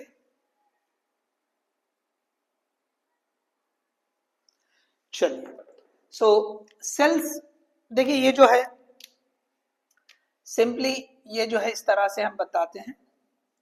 अब इसकी थोड़ी सी आप बेसिक जो थ्योरेटिकली एक्सप्लेनेशन दिया हुआ है कि भाई सेल जो है जो बनता है, थोड़ा सा आपको डिस्क्रिप्शन बताया हुआ रहेगा, ओके जो केमिकल जो है अंदर सॉल्यूशन रहेगा, ओके इलेक्ट्रोलाइटिक सॉल्यूशन वगैरह जो है लेके उसमें इलेक्ट्रोड रहेंगे, ठीक है।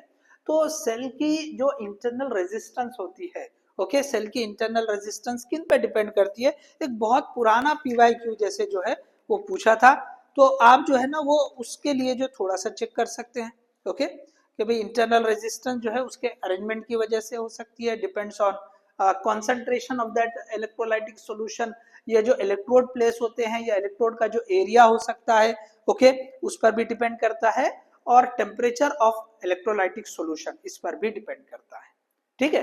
तो इलेक्ट्रोड अगर दूर दूर है तो इस पर भी डिपेंड करता है। तो आपको 3-4 पॉइंट जो है आपको जो है से मिल जाएंगे। तो इंटरनल रेजिस्टेंस, अब देखिए इसमें जो है ना ये जो सेल होता है इसमें 2 पॉइंट बहुत इंपॉर्टेंट है, एक है ईएमएफ। ओके, इंटरनल रेजिस्टेंस बस उतना याद रख लीजिए कि किस किस पे डिपेंड करती है। देखो इंटरनल रेजिस्टेंस होती क्या है, देखो कोई भी मटेरियल, कोई भी आप जैसे जो एक छोटा सा डिवाइस ही से समझ ले, सोर्स है ना भाई, तो इसको किसी ना किसी मटेरियल से ही बनाया है, और ये जो मटेरियल है उसकी कुछ ना कुछ तो रेजिस्टेंस रहने वाली है। ओके, कोई मटेरियल ऐसा नहीं मिलेगा जिसकी रेजिस्टेंस ही ना हो, जीरो हो, ऐसा पॉसिबल ही नहीं। या ऐसा भी मटेरियल नहीं है कि जिसकी रेजिस्टेंस इनफाइनाइट हो, मतलब उसमें से करंट फ्लो ही नहीं हो रहा, जीरो हो रहा, ऐसा नहीं होता। आप भले ही कितने भी हाई क्वालिटी के रबर ग्लव्स ले लो, ओके, जो लाइनमैन होते हैं वो रबर ग्लव से डायरेक्ट जो लाइन होती है उसमें जो है वो काम करते हैं, तो उनको शॉक नहीं लगता। तो क्या उसमें उनमें से करंट फ्लो नहीं हो रहा, इलेक्ट्रॉन फ्लो नहीं हो रहे, ऐसा नहीं है। It is having very minute current, जो हमको जो है जिससे कोई प्रॉब्लम नहीं होती, ओके, हम फील नहीं करते, ओके, उतना फील नहीं होता है। तो उसमें से भी कुछ ना कुछ इलेक्ट्रॉन पास होते हैं, ठीक है, जीरो नहीं होता है कभी भी, याद रखो। तो इसी तरह जो मटेरियल से ये सेल बनाया जाएगा उसकी भी कुछ ना कुछ रेजिस्टेंस होगी। जैसे अभी हमने डिस्कस किया कि भाई वो इलेक्ट्रोलाइटिक सॉल्यूशन का जो नेचर होगा, इलेक्ट्रोड कितने डिस्टेंस पे लगे होंगे, जो टेम्परेचर होगा इलेक्ट्रोलाइटिक सॉल्यूशन का, इन सारे चीजों पर जो है वो इंटरनल रेजिस्टेंस डिपेंड करती है। अब दूसरा पॉइंट है कि ईएमएफ क्या होता है, तो ईएमएफ सिंपली वोल्टेज ही समझे, लेकिन कैसे, कि भाई ये ऐसा जो है वोल्टेज है, voltage between the two ends of the cell when it is open circuit.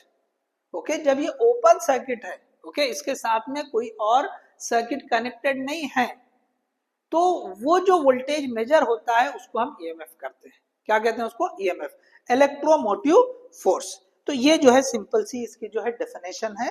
Okay, it is the potential difference between the electrodes, ये सेल के हिसाब से देखेंगे, सो it is the potential difference between the electrodes, ये तो and है, electrode से ये दो एंड निकलते हैं। ओके, तो इसके ईएमएफ को ये एप्सिलॉन, ओके, ई जैसे लिखते हैं, लेकिन वो ग्रीक अल्फाबेट जो है कैपिटल अल्फाबेट है, कैपिटल लेटर है, okay, so that is epsilon. तो ये जो है ई कॉमा आर ऐसा लिखते हैं, तो ये आर उसकी इंटरनल रेजिस्टेंस को बताते हैं, ये आपको मालूम है, ठीक है। चले, तो आपको ईएमएफ क्या है कि भाई potential difference of the electrodes, ये जो two terminals of the cell है when it is open circuit, open circuit जब रहेंगे, okay, when terminals of the cell are open. इसी तरह से अब देखिए इसमें एक और पॉइंट आता है टर्मिनल पोटेंशियल। क्या आता है, टर्मिनल पोटेंशियल या terminal voltage, terminal potential, okay, या terminal voltage. So it is simply voltage difference between the two ends of the cell. इसको बहुत आसानी से आप डिफाइन कर सकते हैं, ठीक है।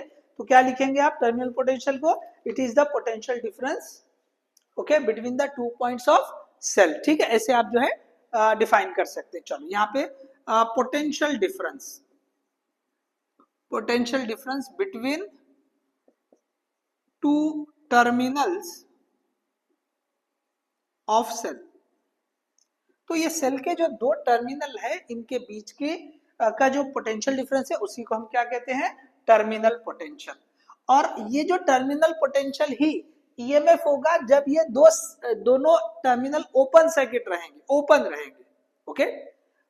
टर्मिनल पोटेंशियल ही ईएमएफ हो जाएगा कब, जब ये सेल के टर्मिनल कैसे रहेंगे, ओपन रहेंगे, ठीक है। चलो अब देखो ये तो हो गया कि भाई ईएमएफ क्या होता है, इंटरनल रेजिस्टेंस क्या होती है, टर्मिनल पोटेंशियल क्या होता है। अब देखिए टर्मिनल पोटेंशियल जब हम पता करेंगे तो देखो ये यहाँ पे जो है ना इसके साथ में एक रेजिस्टेंस, ओके, ये इंटरनल रेजिस्टेंस ऐसे भी लिखे जा सकती है या आप ऐसे भी बता सकते हैं। तो यहाँ पे आप जो है ना ये एक रेजिस्टेंस एक्सटर्नल लगा देंगे तो इसमें से करंट फ्लो होना शुरू हो जाएगा, okay. So this is we are having E, और ये जो दो एंड्स है इन दो एंड्स के बीच में जो पोटेंशियल है इसी को हम बोलते हैं टर्मिनल पोटेंशियल। क्या बोलते हैं इसको, टर्मिनल पोटेंशियल। अब ये जो टर्मिनल पोटेंशियल होता है, ओके, चलो इसको रब कर देते हैं, ये जो टर्मिनल पोटेंशियल है, ओके, सो टर्मिनल पोटेंशियल अब यहाँ पे मैं डायरेक्टली लिखता हूँ V is equal to E minus I into R होता है, ओके। तो जब जो है ये देखो ये चार्ज जो है डिस्चार्जिंग वाली, ये बैटरी जो है डिस्चार्ज हो रही, करंट फ्लो करवा रही है, ओके, ऐसे करंट फ्लो करवा रही है, तो आपको ये जो टर्मिनल पोटेंशियल आता है, ओके, ये डिस्चार्जिंग केस बोलते हैं, इसको क्या बोलते हैं हम, डिस्चार्जिंग केस।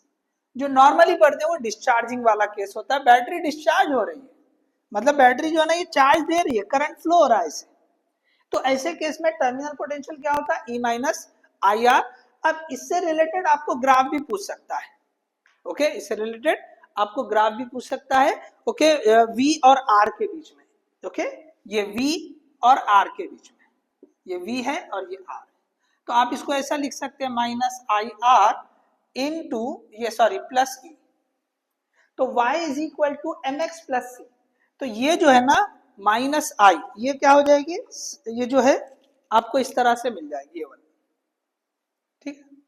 तो यहाँ पे आप जो है ना ये इससे रिलेटेड आप देख सकते हो, ठीक है, कि किस तरह का ग्राफ आएगा, ओके। अब यहाँ पे दो चीजें हैं, देखो, एक तो ये डिस्चार्जिंग वाला बता दिया, अब यहाँ पे चार्जिंग वाला केस भी देख लो। चार्जिंग मतलब क्या हो रहा है कि भाई ये एक पार्ट है, ओके, यहाँ पे इस तरह से, और ये जो है ना करंट यहाँ से ऐसे इंटर कर रहा है, मतलब बैटरी को चार्ज कर रहा है, इसको बोलते हैं हम चार्जिंग वाला केस। तो चार्जिंग वाले केस में क्या होता है, अब देखो ये चार्जिंग वाले केस में अब यहाँ से यहाँ तक का आपने पोटेंशियल डिफरेंस निकाल लिया, पोटेंशियल डिफरेंस निकाल दिया, ये ई लिख दिया हमने, ये स्मॉल आर, तो ये वाले केस में अब अगर हमने ये v निकाला तो v is equal to E plus I R हो जाता है। फर्क देखे आप, यहाँ पे माइनस आता है, यहाँ पे प्लस आता है, ये आप थोड़ा सा ध्यान दे दो, ठीक है। चलिए, तो यहाँ पे आप जो है ना ये इस तरह से देख सकते हैं, ओके।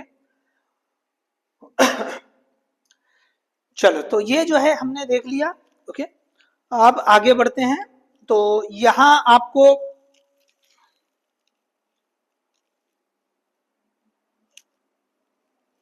ठीक है, आप जो है ये ग्राफ वगैरह आप जो है वर्कआउट करो, ओके, रेगुलर जो क्लास रहेगी डेफिनेटली उसमें ही एक्सप्लेन किया हुआ रहेगा, ओके।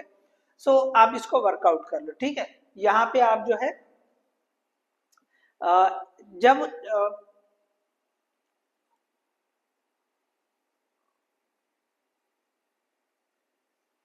ओके, टर्मिनल जो है अगर ये ओपन रखे हमने, ठीक है ना, अगर आई 0 हो गया तो यहाँ पे, ओके, अगर आई 0 है तो आपको क्या मिलेगा, v इज इक्वल टू ये e मिलेगा। अब इस तरह से, ओके, अब ये रेजिस्टेंस, सॉरी रेजिस्टेंस को 0 करो, ये रेजिस्टेंस बता रहे हो ना, रेजिस्टेंस को 0 करो, तो ये रेजिस्टेंस अगर 0 कर दिए तो v किसके बराबर हो जाएगा, e। अब रेजिस्टेंस की वैल्यू को बढ़ाते जाओ तो आप देखेंगे कि v जो है ना ये कम होते चला जा रहा है, ठीक है। तो इस तरह का ग्राफ आएगा आपको, जो है अगर नहीं समझा तो उसके लिए मैंने जस्ट हिंट दे दिया, ओके, स्टार्ट करके छोड़ दिया। जैसे जैसे आप बढ़ाएंगे, ओके, तो ये जो है ये इसमें से कम होता चला जाएगा, ठीक है।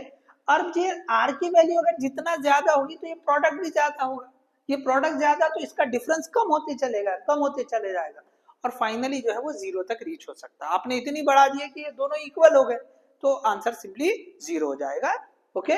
तो ये जो है बहुत क्लोज टू 0 जो है ये आ सकती है, ठीक है। चलो, ये जो है हमने ग्राफ भी देख लिया। अब देखिए, अब सीरीज और पैरेलल कॉम्बिनेशन, चलो आप इसको देख लो, चलो देख लो, पॉज कर लो, लिखना है तो आगे बढ़ते हैं हम। चलिए, सो अब देखिए, ये रब कर दें अब ये सब। चलो, अब देखो series parallel combination, okay, series और पैरेलल, अब ये इनके ऊपर जो है ना क्वेश्चन बनते हैं, ये जो अभी बताया है, ओके, इन इक्वेशन पे क्वेश्चन बनते हैं, ओके। चार्जिंग वाले पे भी बन सकते हैं, डिस्चार्जिंग वाले पे भी बनते हैं, क्वेश्चन बनते हैं। आप दो दो जो है एग्जाम्पल, 3 एग्जाम्पल ऐसे ये डिस्चार्जिंग वाले पे कर लो, एक ही एग्जाम्पल चार्जिंग वाले पे एक भी करे तो चल जाएगा, बट डिस्चार्जिंग वाले पे आप जो है ना 2-3 एग्जाम्पल करो, ठीक है, तो वो आपको जो है आ जाएंगे, ठीक है।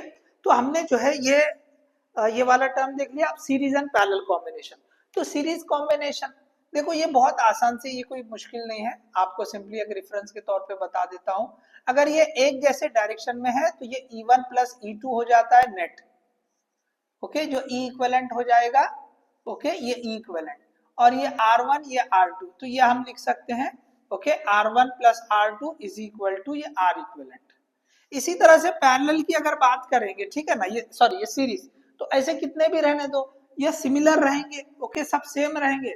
तो आप क्या करोगे, अगर ये सेम है तो आपको जो है ये इक्विवेलेंट क्या हो जाएगा, ओके, 2 टाइम्स या n टाइम्स ऑफ E हो जाएगा, और R इक्विवेलेंट क्या हो जाएगा, n टाइम्स ऑफ R हो जाएगा।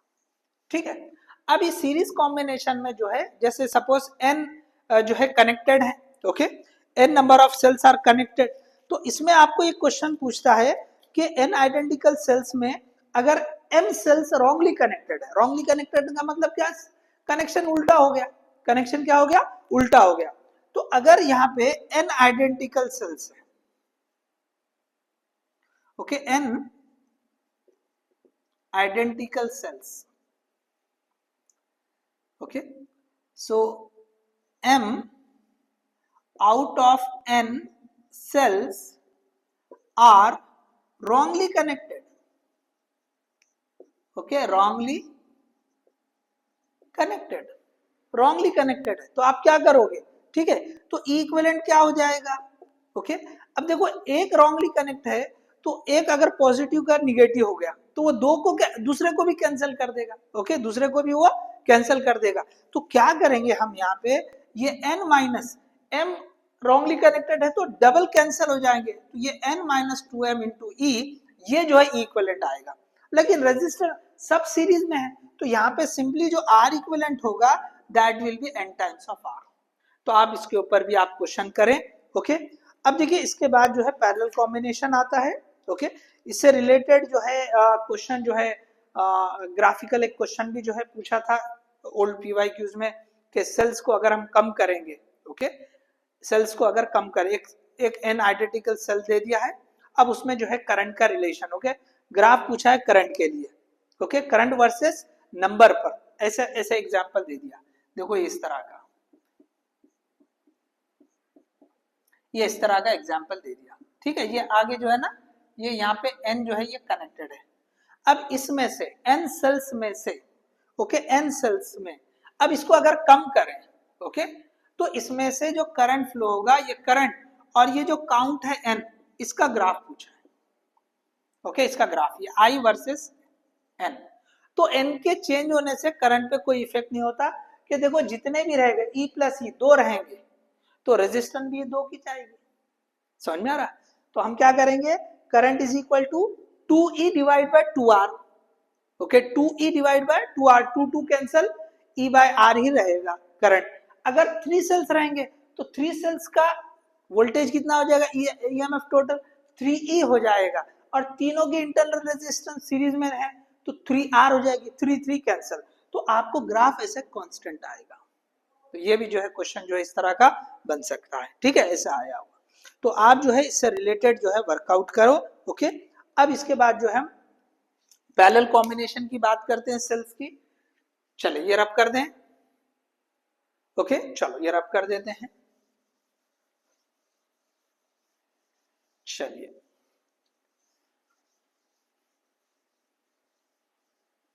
ओके, चलो अब ये हमने जो है रब कर दिया।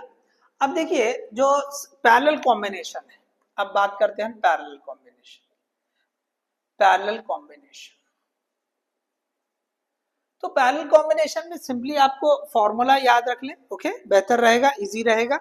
देखिए अगर हमने इस तरह से, ओके, ये इस तरह से सेल लगा दिया, ठीक है, तो ये ऐसे पैरेलली और कितने भी हो सकते हैं, यहाँ पे इजी के लिए 2 बता दिए हमने यहाँ, चलो ये 2 ले लिया हमने, ठीक है। अब ये दोनों के लिए जो है देखो जो कॉमन फॉर्मूला बनता है, ओके, कॉमन पोटेंशियल जो आएगा इनका, so V common is equal to, okay, इन दोनों का मिलकर जो कॉमन पोटेंशियल आएगा दैट विल बी ये E1 bye R1 plus E2 bye R2, ये प्लस ऐसे चलते रहेगा, divide by 1 bye R1 plus 1 by R2 plus 1 by R3, ये ऐसा चलता रहेगा। दिस इज, अच्छा यहाँ पे 2 ही है तो हम यहाँ तक ही रखेंगे, ओके। तो ऐसे कितने भी रहने दे, आप ऐसा वर्कआउट कर लो, ठीक है। अब 2 के लिए आप सिंप्लीफाई करके भी कर सकते हैं, अगर 2 ही रहेंगे, ओके, फॉर ओनली 2, ये 2 सेल्स अगर ऐसे कनेक्टेड है तो आप क्या कर सकते हैं, V common is equal to E1 R2 plus E2R1 divide by R1 plus R2। But ये जो है ना ये बहुत जो है कॉमन है, सबके लिए चलेगा, तो बेटर है कि आप उसको याद रख लो। ओके, उसको याद रख लो, ठीक है, आप उसको याद रख लेंगे तो बेहतर रहेगा, ठीक है। और आर इक्विवेलेंट कैसे लेंगे इसका, तो पैरेलल कॉम्बिनेशन में आपको पता है 1 by R equivalent is equal to 1 bye R1 plus 1 by R2, आप इस तरह से कर लोगे। तो ये कर लोगे तो डायरेक्टली आप यहाँ पे वो लगा सकते हो। आ रहा है समझ में, पहले ये पता कर ले, यहाँ रख दो, आपको इजीली हो जाएगा, ठीक है। तो बस यही आप याद रख लो, इससे हटके पैरेलल कॉम्बिनेशन में और कुछ नहीं आएगा, ठीक है।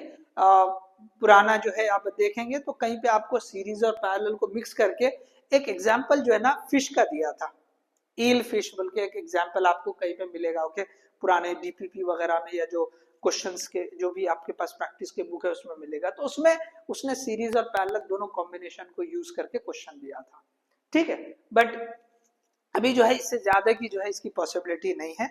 ओके, चलो, तो आई थिंक आपको ये यहाँ तक क्लियर हो गया है।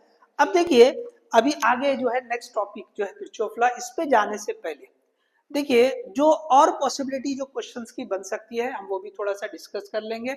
देखिए हमने अब जो है ना ग्रुपिंग पढ़ लिया, ग्रुपिंग ऑफ रेजिस्टेंस, हमने जो है सेल्स के ऊपर किस तरह के क्वेश्चन बनते हैं देख लिया। तो देखो एक जो है ना ऐसे बुक वगैरह में टॉपिक नहीं मिलेगा, ओके, लेकिन क्वेश्चन उसके ऊपर आते हैं। जैसे हमने जो है ना टॉपिक यहाँ पे नहीं, देखो मैंने शुरू में बताया था टॉपिक, ओके, चलिए यहाँ पे बताता हूं मैं।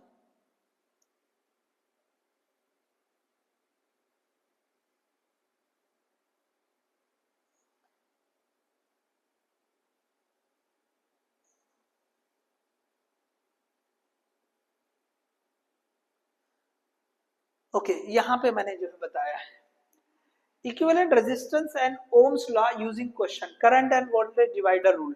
तो देखो इसके जो है ना 4 क्वेश्चंस है, तो ऐसा जो है ना मतलब जो है टॉपिक नहीं है, ठीक है ना, ऐसा डायरेक्टली मेंशन जो है ना आपको एनसीईआरटी में या कोई और जैसे बुक्स में नहीं मिलेगा, तो इसलिए मैंने रेगुलर टॉपिक में उसका नाम नहीं लिखा।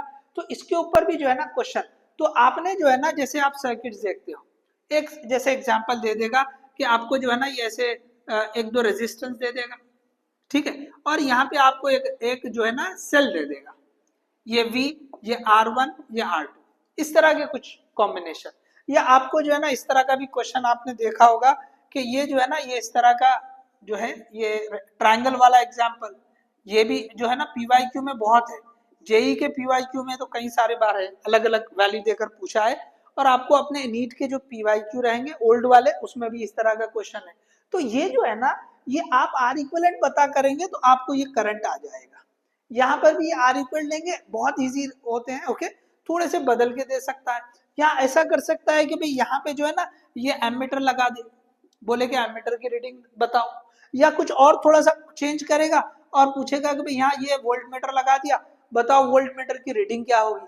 तो इस तरह के क्वेश्चन जो है ना ये रिसेंट में पूछे हुए, ये दिख रहे हैं 21 है, 19 है, 2015 है, वो इसी तरह के क्वेश्चन पूछा हुआ है, ओके। और ये जो 2021 मैंने ब्रैकेट में लिखा है वो करंट डिवाइडर रूल से पूछा है, तो करंट डिवाइडर के ऊपर ये एक ही क्वेश्चन पूछा हुआ है, तो डायरेक्टली समझ में नहीं आएगा। करंट डिवाइडर आप पढ़े हुए हैं, अच्छे से समझे हुए हैं, बहुत आसान सा लॉ है, ओके, करंट डिवाइडर रूल, चलो वो भी बता देते हैं, तो ये हमको जो है ना क्लियर हो जाएगा, तो हम जो है आगे बढ़ सकते हैं।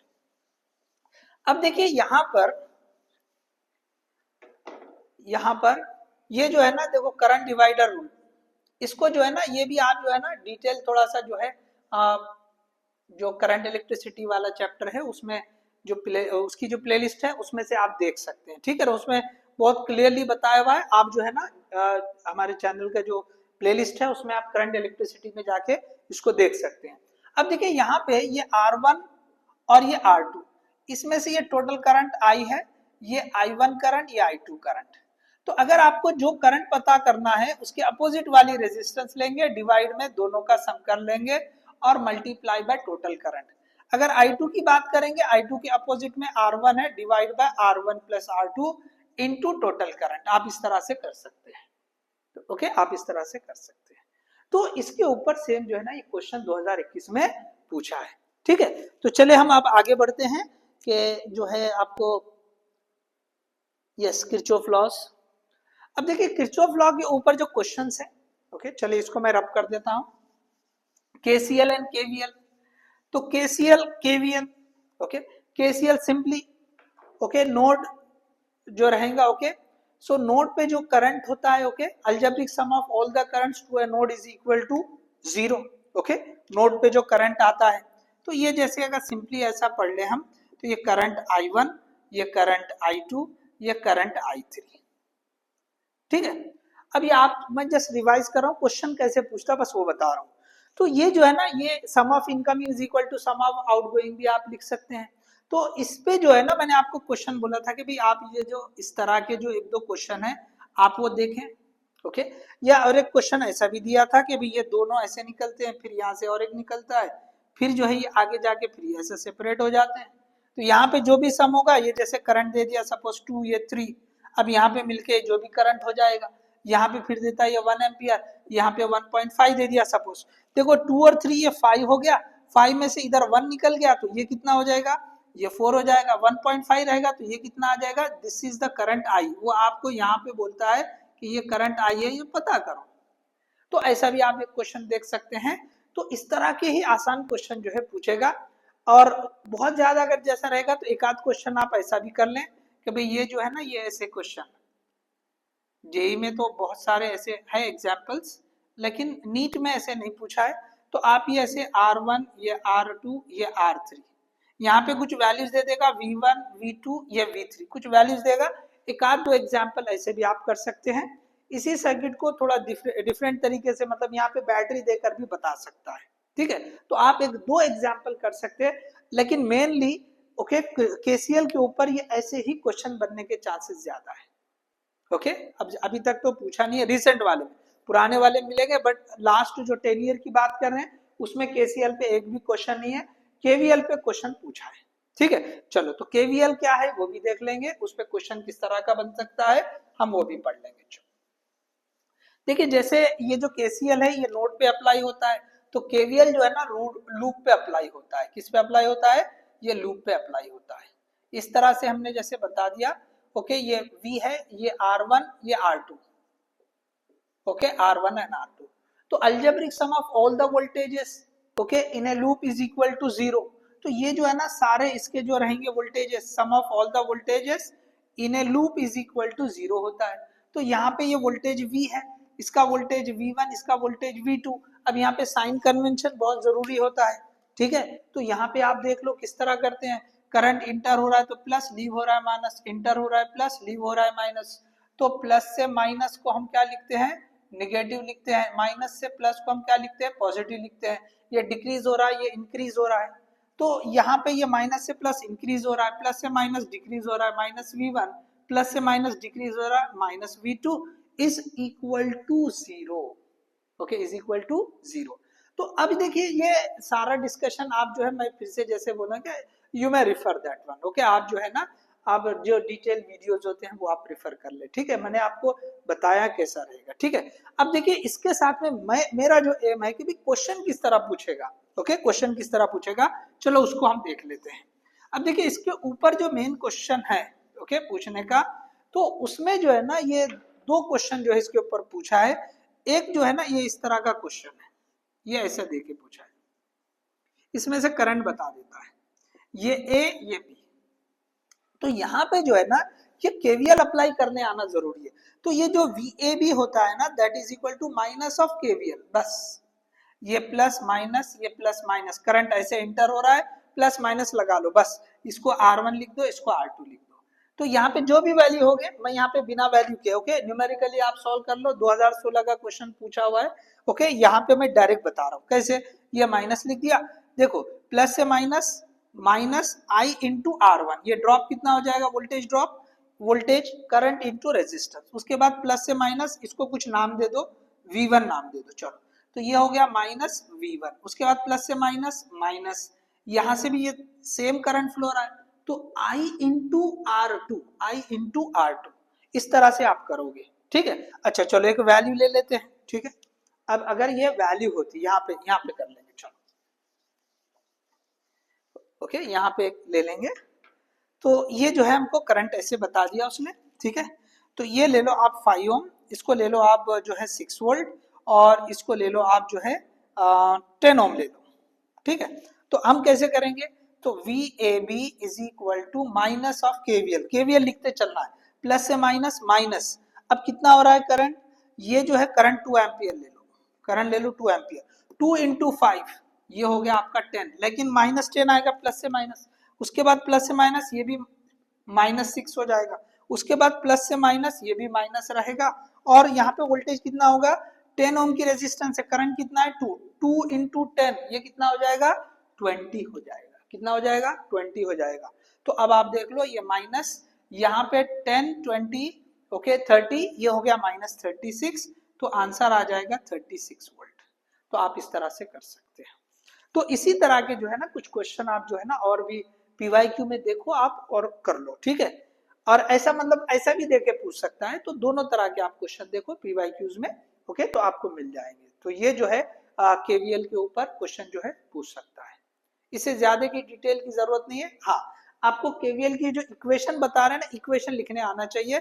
थोड़ा सा पहले के जो पीवाईक्यू है उसमें इक्वेशन भी पूछा है 2015 से, जरा पहले आप देख लेंगे तो आपको जो है ना ये इक्वेशन लिखने पे 2 या 3 लूप का एग्जाम जो है क्वेश्चन दिया हुआ है, उसमें उसने केवीएल की इक्वेशन कौन सी सही है ये पूछा है। तो आपको जो है ना केवीएल की इक्वेशन सही तरीके से लिखने आना चाहिए। तो 2 क्वेश्चन की पॉसिबिलिटी, एक इस तरह से क्वेश्चन बना के पूछ सकता है, दूसरा कि आपको केवीएल इक्वेशन ही लिखने के लिए पूछेगा, ओके, केवीएल इक्वेशन ही लिखने के लिए पूछेगा, ठीक है। चलो अब आगे बढ़ते हैं। ओके, सो देखिए लास्ट 2 टॉपिक्स है इलेक्ट्रिकल पावर एंड एनर्जी, और उसके बाद Wheatstone bridge and meter bridge. तो अब देखिए इसमें जो है, चलो ये रब कर दें, यस कॉपी कर लिया आपने, चलो ठीक है। अब देखिए इलेक्ट्रिकल पावर, तो सबसे पहले आपको जो है ना जैसे मैक्सिमम पावर मेंशन तो नहीं किया लेकिन याद रख ले, मैक्सिमम पावर ट्रांसफर थ्योरम, कि भाई सोर्स लोड को मैक्सिमम पावर कब देगा, तो जब सोर्स की रेजिस्टेंस लोड लोड की रेजिस्टेंस सोर्स के रेजिस्टेंस के बराबर हो जाए। देखो ये सोर्स वाला सर्किट है, यहाँ पे ये सोर्स बता दिया आपने, ठीक है, ये सोर्स है, okay, this is R S, यहाँ पे जो है ना ये लोड है, ओके। तो when R L is equal to R S, तो मैक्सिमम पावर ट्रांसफर होगा, maximum power, okay, will be transferred, ठीक है। अच्छा चलो अब तो ये हो गया, पहले हम ये पढ़ते कि ये जो पावर इन इलेक्ट्रिकल सर्किट, तो P इज इक्वल टू, अब देखो जो इलेक्ट्रिकल पावर होती है वोल्टेज इंटू करंट होती है, ये बेसिक फॉर्मूला। अब हम ओम्स लॉ रखेंगे, I इज इक्वल टू या V is equal to I R रखेंगे, तो I R into I, so that will be I square R. इसी तरह P इज इक्वल टू, इसको V रखा और I को V बाय आर रख दिया, तो ये हो जाता V स्क्वायर बाय आर। अब आप सीरीज सर्किट पैरेलल सर्किट देख सकते हैं, और जो सीरीज सर्किट होगा ये इस तरह से आप लेंगे, तो इसमें पावर कितनी होगी ये पूछता है। इसी तरह से पैरेलल सर्किट भी देके पूछ सकता है।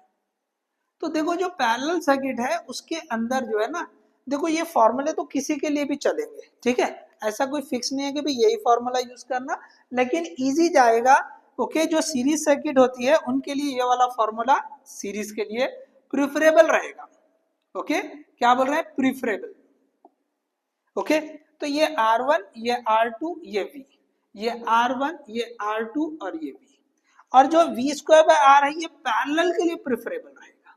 क्यों, तो पैरेलल में वोल्टेज सेम है, तो वोल्टेज के फॉर्म में लिख दो कि भाई इसने कितनी पावर कंज्यूम की, तो V स्क्वायर बाय R2, इसने कितनी की, V स्क्वायर बाय R1।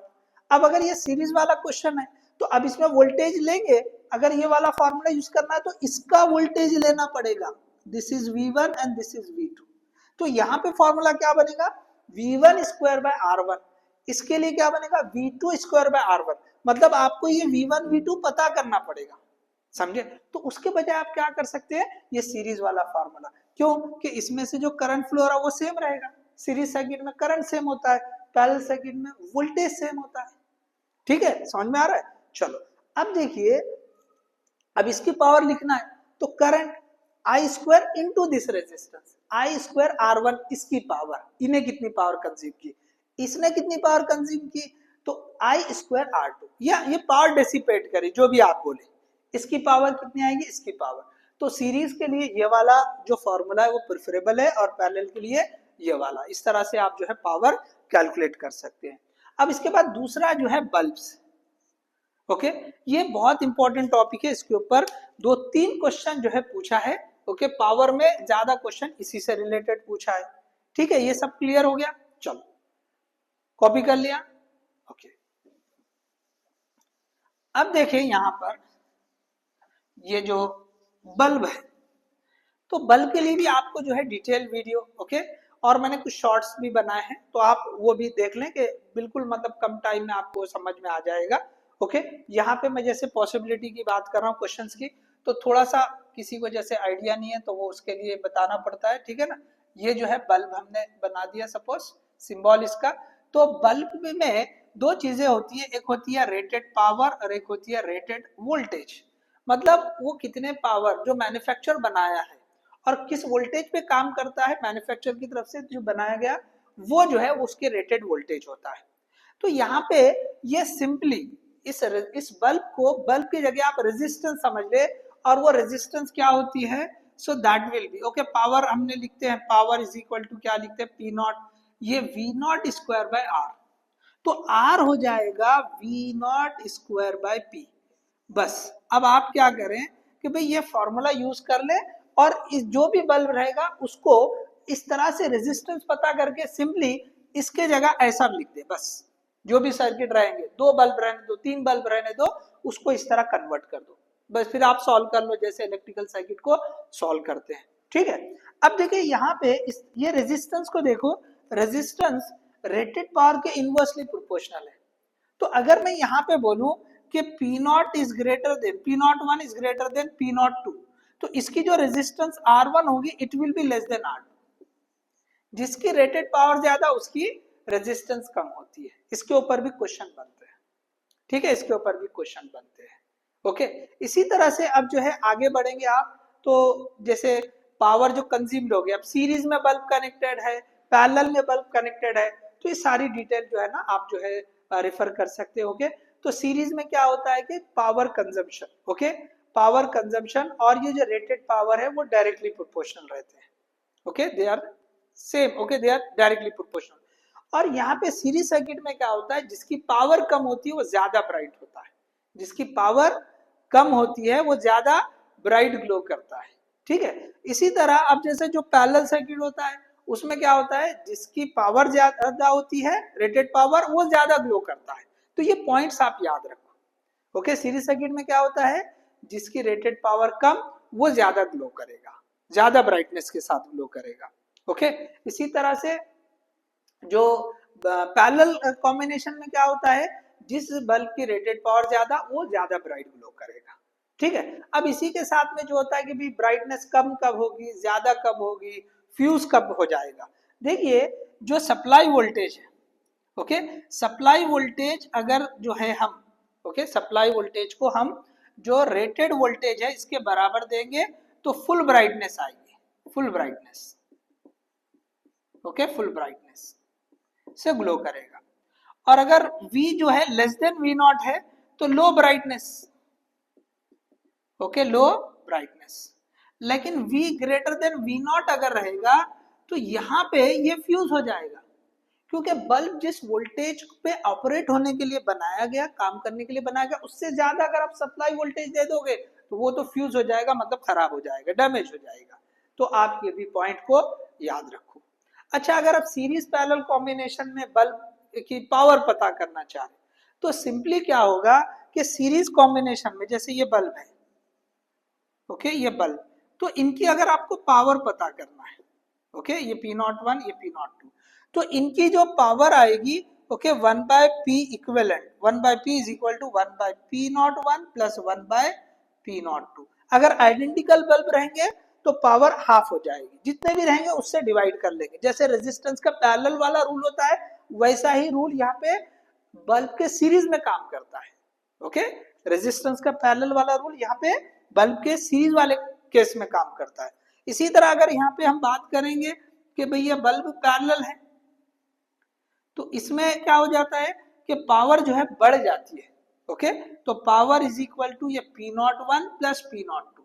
अगर ये आइडेंटिकल रहेंगे तो जितने बल्ब रहेंगे ओके उतने जो वो n वैल्यू आ जाएगी उतने टाइम आप सिंगल वाले की पावर से मल्टीप्लाई करके लिखोगे।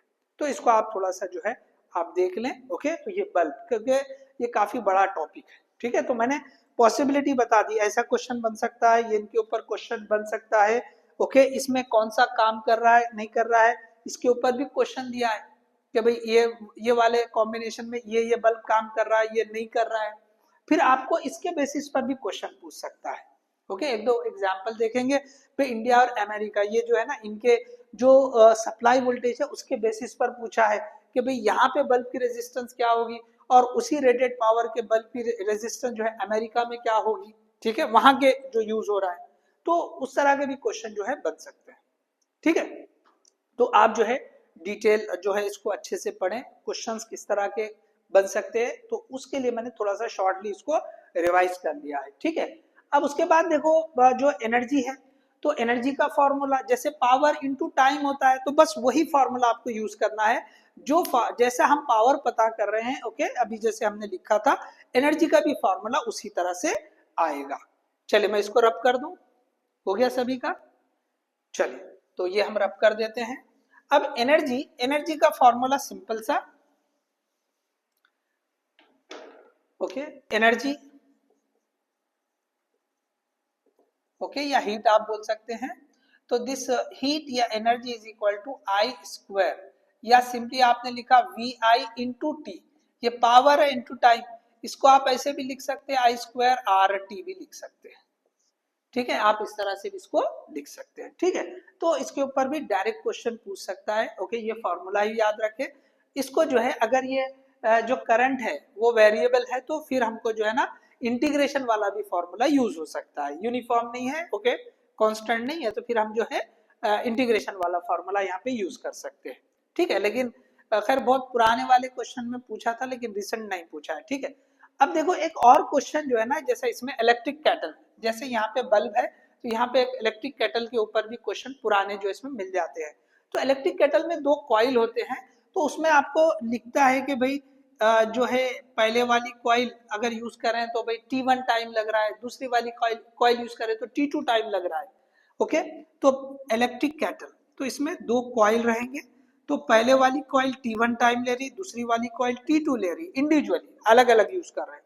तो अब अगर दोनों को सीरीज में यूज करेंगे तो कितना टाइम लगेगा, तो सिंपली सीरीज में यूज करेंगे तो T1 प्लस T2 ये टाइम बढ़ जाएगा ये सीरीज के लिए। और अगर पैरेलल की बात करेंगे तो ये जो पैरेलल में होगा ओके 1/t, ये जो है ना सीरीज के लिए t ओके आप ऐसे लिख दे इसको t सीरीज ओके t। और यहाँ पे ये जो है ना t parallel so that will be 1/t1 plus 1/t2 इस तरह से रहेगा। या आप ऐसे लिख देंगे भाई t1 t2 divide by t1 plus t2 okay t1 plus t2। तो ये जो है इस तरह से कि अगर हम पैरेलल में यूज करें कॉइल को तो कितने टाइम में वो सेम टेम्परेचर पे रीच कर लेगी ओके मतलब हीट दे देगी उतना। तो ये इस तरह से जो है इसके ऊपर क्वेश्चन बन सकता है। एक एग्जांपल अगर इन दोनों का आप कर लेंगे ओके तो आपको बहुत आसान है, with in a minute okay few second में आपको आ जाता है अगर आपको पता है तो। अगर पता नहीं है तो आपको लगेगा कि भाई क्या दिया है। तो ये भी आपने जो है ना एक दो एग्जाम्पल, एक सीरीज का एक पैरेलल का आप कर लो, आपसे जो है ना ये क्वेश्चन छूटेगा नहीं, बहुत आसान होते हैं।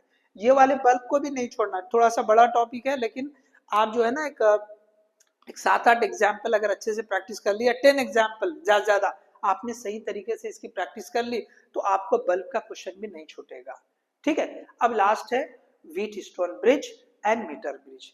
देखो व्हीट स्टोन ब्रिज के क्वेश्चन जो है जैसे ग्रुपिंग ऑफ रेजिस्टेंस या पैरेलल कॉम्बिनेशन ऑफ रेजिस्टेंस में हम देख चुके हैं, उसमें आता ही है। अब वहां पे जो था ना भाई ये बैलेंस कंडीशन प्रूफ करते हैं यहाँ पे ओके यूजिंग केवीएल, यहाँ पे बैलेंस कंडीशन को प्रूफ करके बताया है ओके।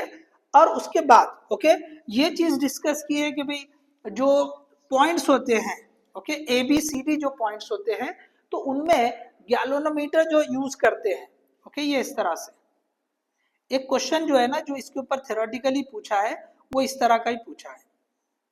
यहाँ पे ये जो है ना ये इस तरह से बैटरी यूज करते हैं, यहाँ पे आपको ये रेजिस्टेंस होती है, तो इस पे एक ही क्वेश्चन आया हुआ है थ्योरेटिकली। ओके, वैसे ग्रुपिंग के इसमें तो क्वेश्चन बनता ही है ओके रेजिस्टेंस के, लेकिन यहाँ पे इसके ऊपर डायरेक्टली थ्योरेटिकली क्वेश्चन पूछा है, क्या इनको इंटरचेंज कर सकते हैं? तो ऑब्वियसली कर सकते हैं। मतलब ये ए, ये बी, ये सी, ये डी, तो ए और सी के बीच में ये बैटरी लगी है, ठीक है, तो इसके बजाय हम बी और डी के बीच में लगा सकते हैं क्या? बिल्कुल लगा सकते हैं। यहाँ पे हम बैटरी लगा के इन दोनों के बीच में गैल्वेनोमीटर लगा सकते हैं। और बैलेंस कंडीशन क्या होगी? तो ये R1, ये R2, ओके, ये R3, ये R4, तो जो अपोजिट वाले होते हैं उनका प्रोडक्ट सेम आता है। So R1 into R4 is equal to R2 into R3, इस तरह से होता है।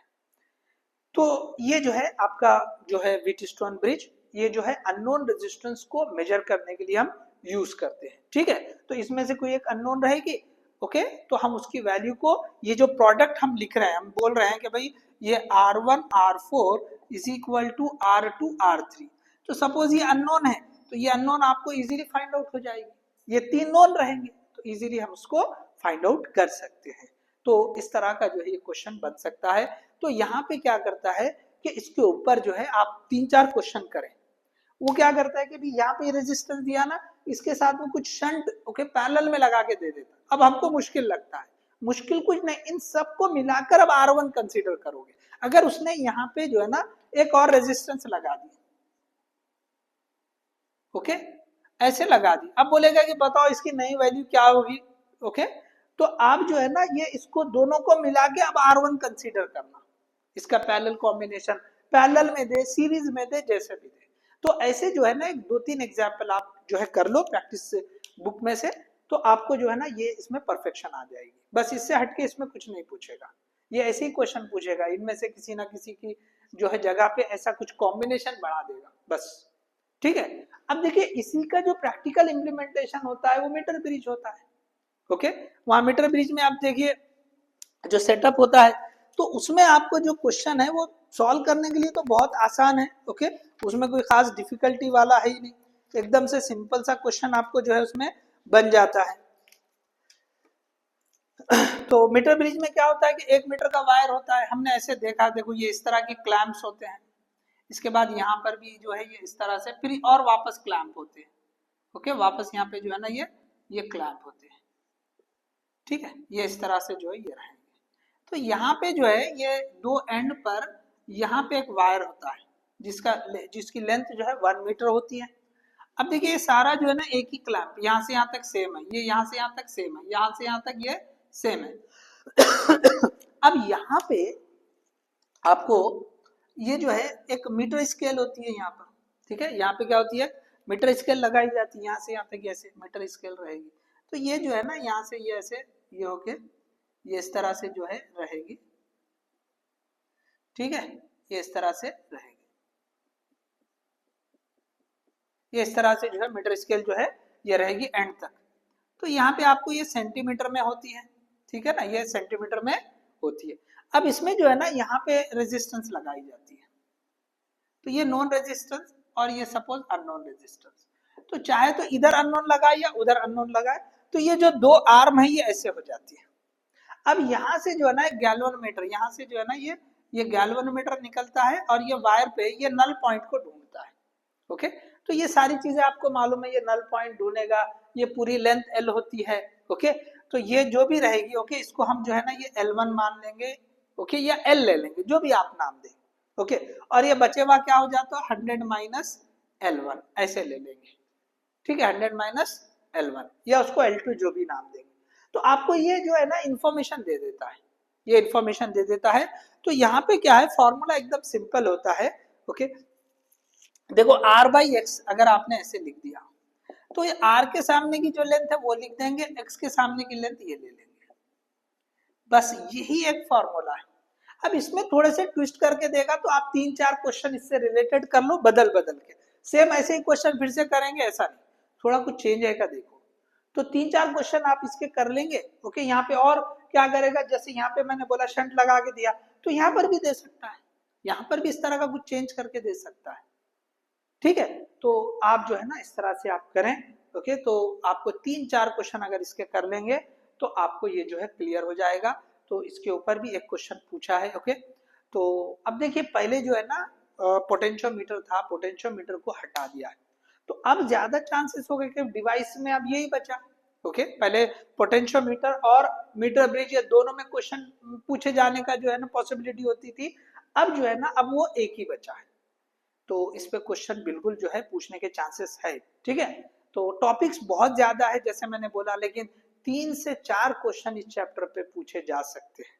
ओके, 3 से 4 क्वेश्चन, तो आप जो है इसकी अच्छी तैयारी करें। जिस तरह से टॉपिक्स डिस्कस किए हमने, किस तरह के क्वेश्चन की पॉसिबिलिटी बन सकती है, वो सारे चीजें हमने यहाँ पे बताए हैं। सो होप जो है आपको इससे बिल्कुल फायदा मिलेगा।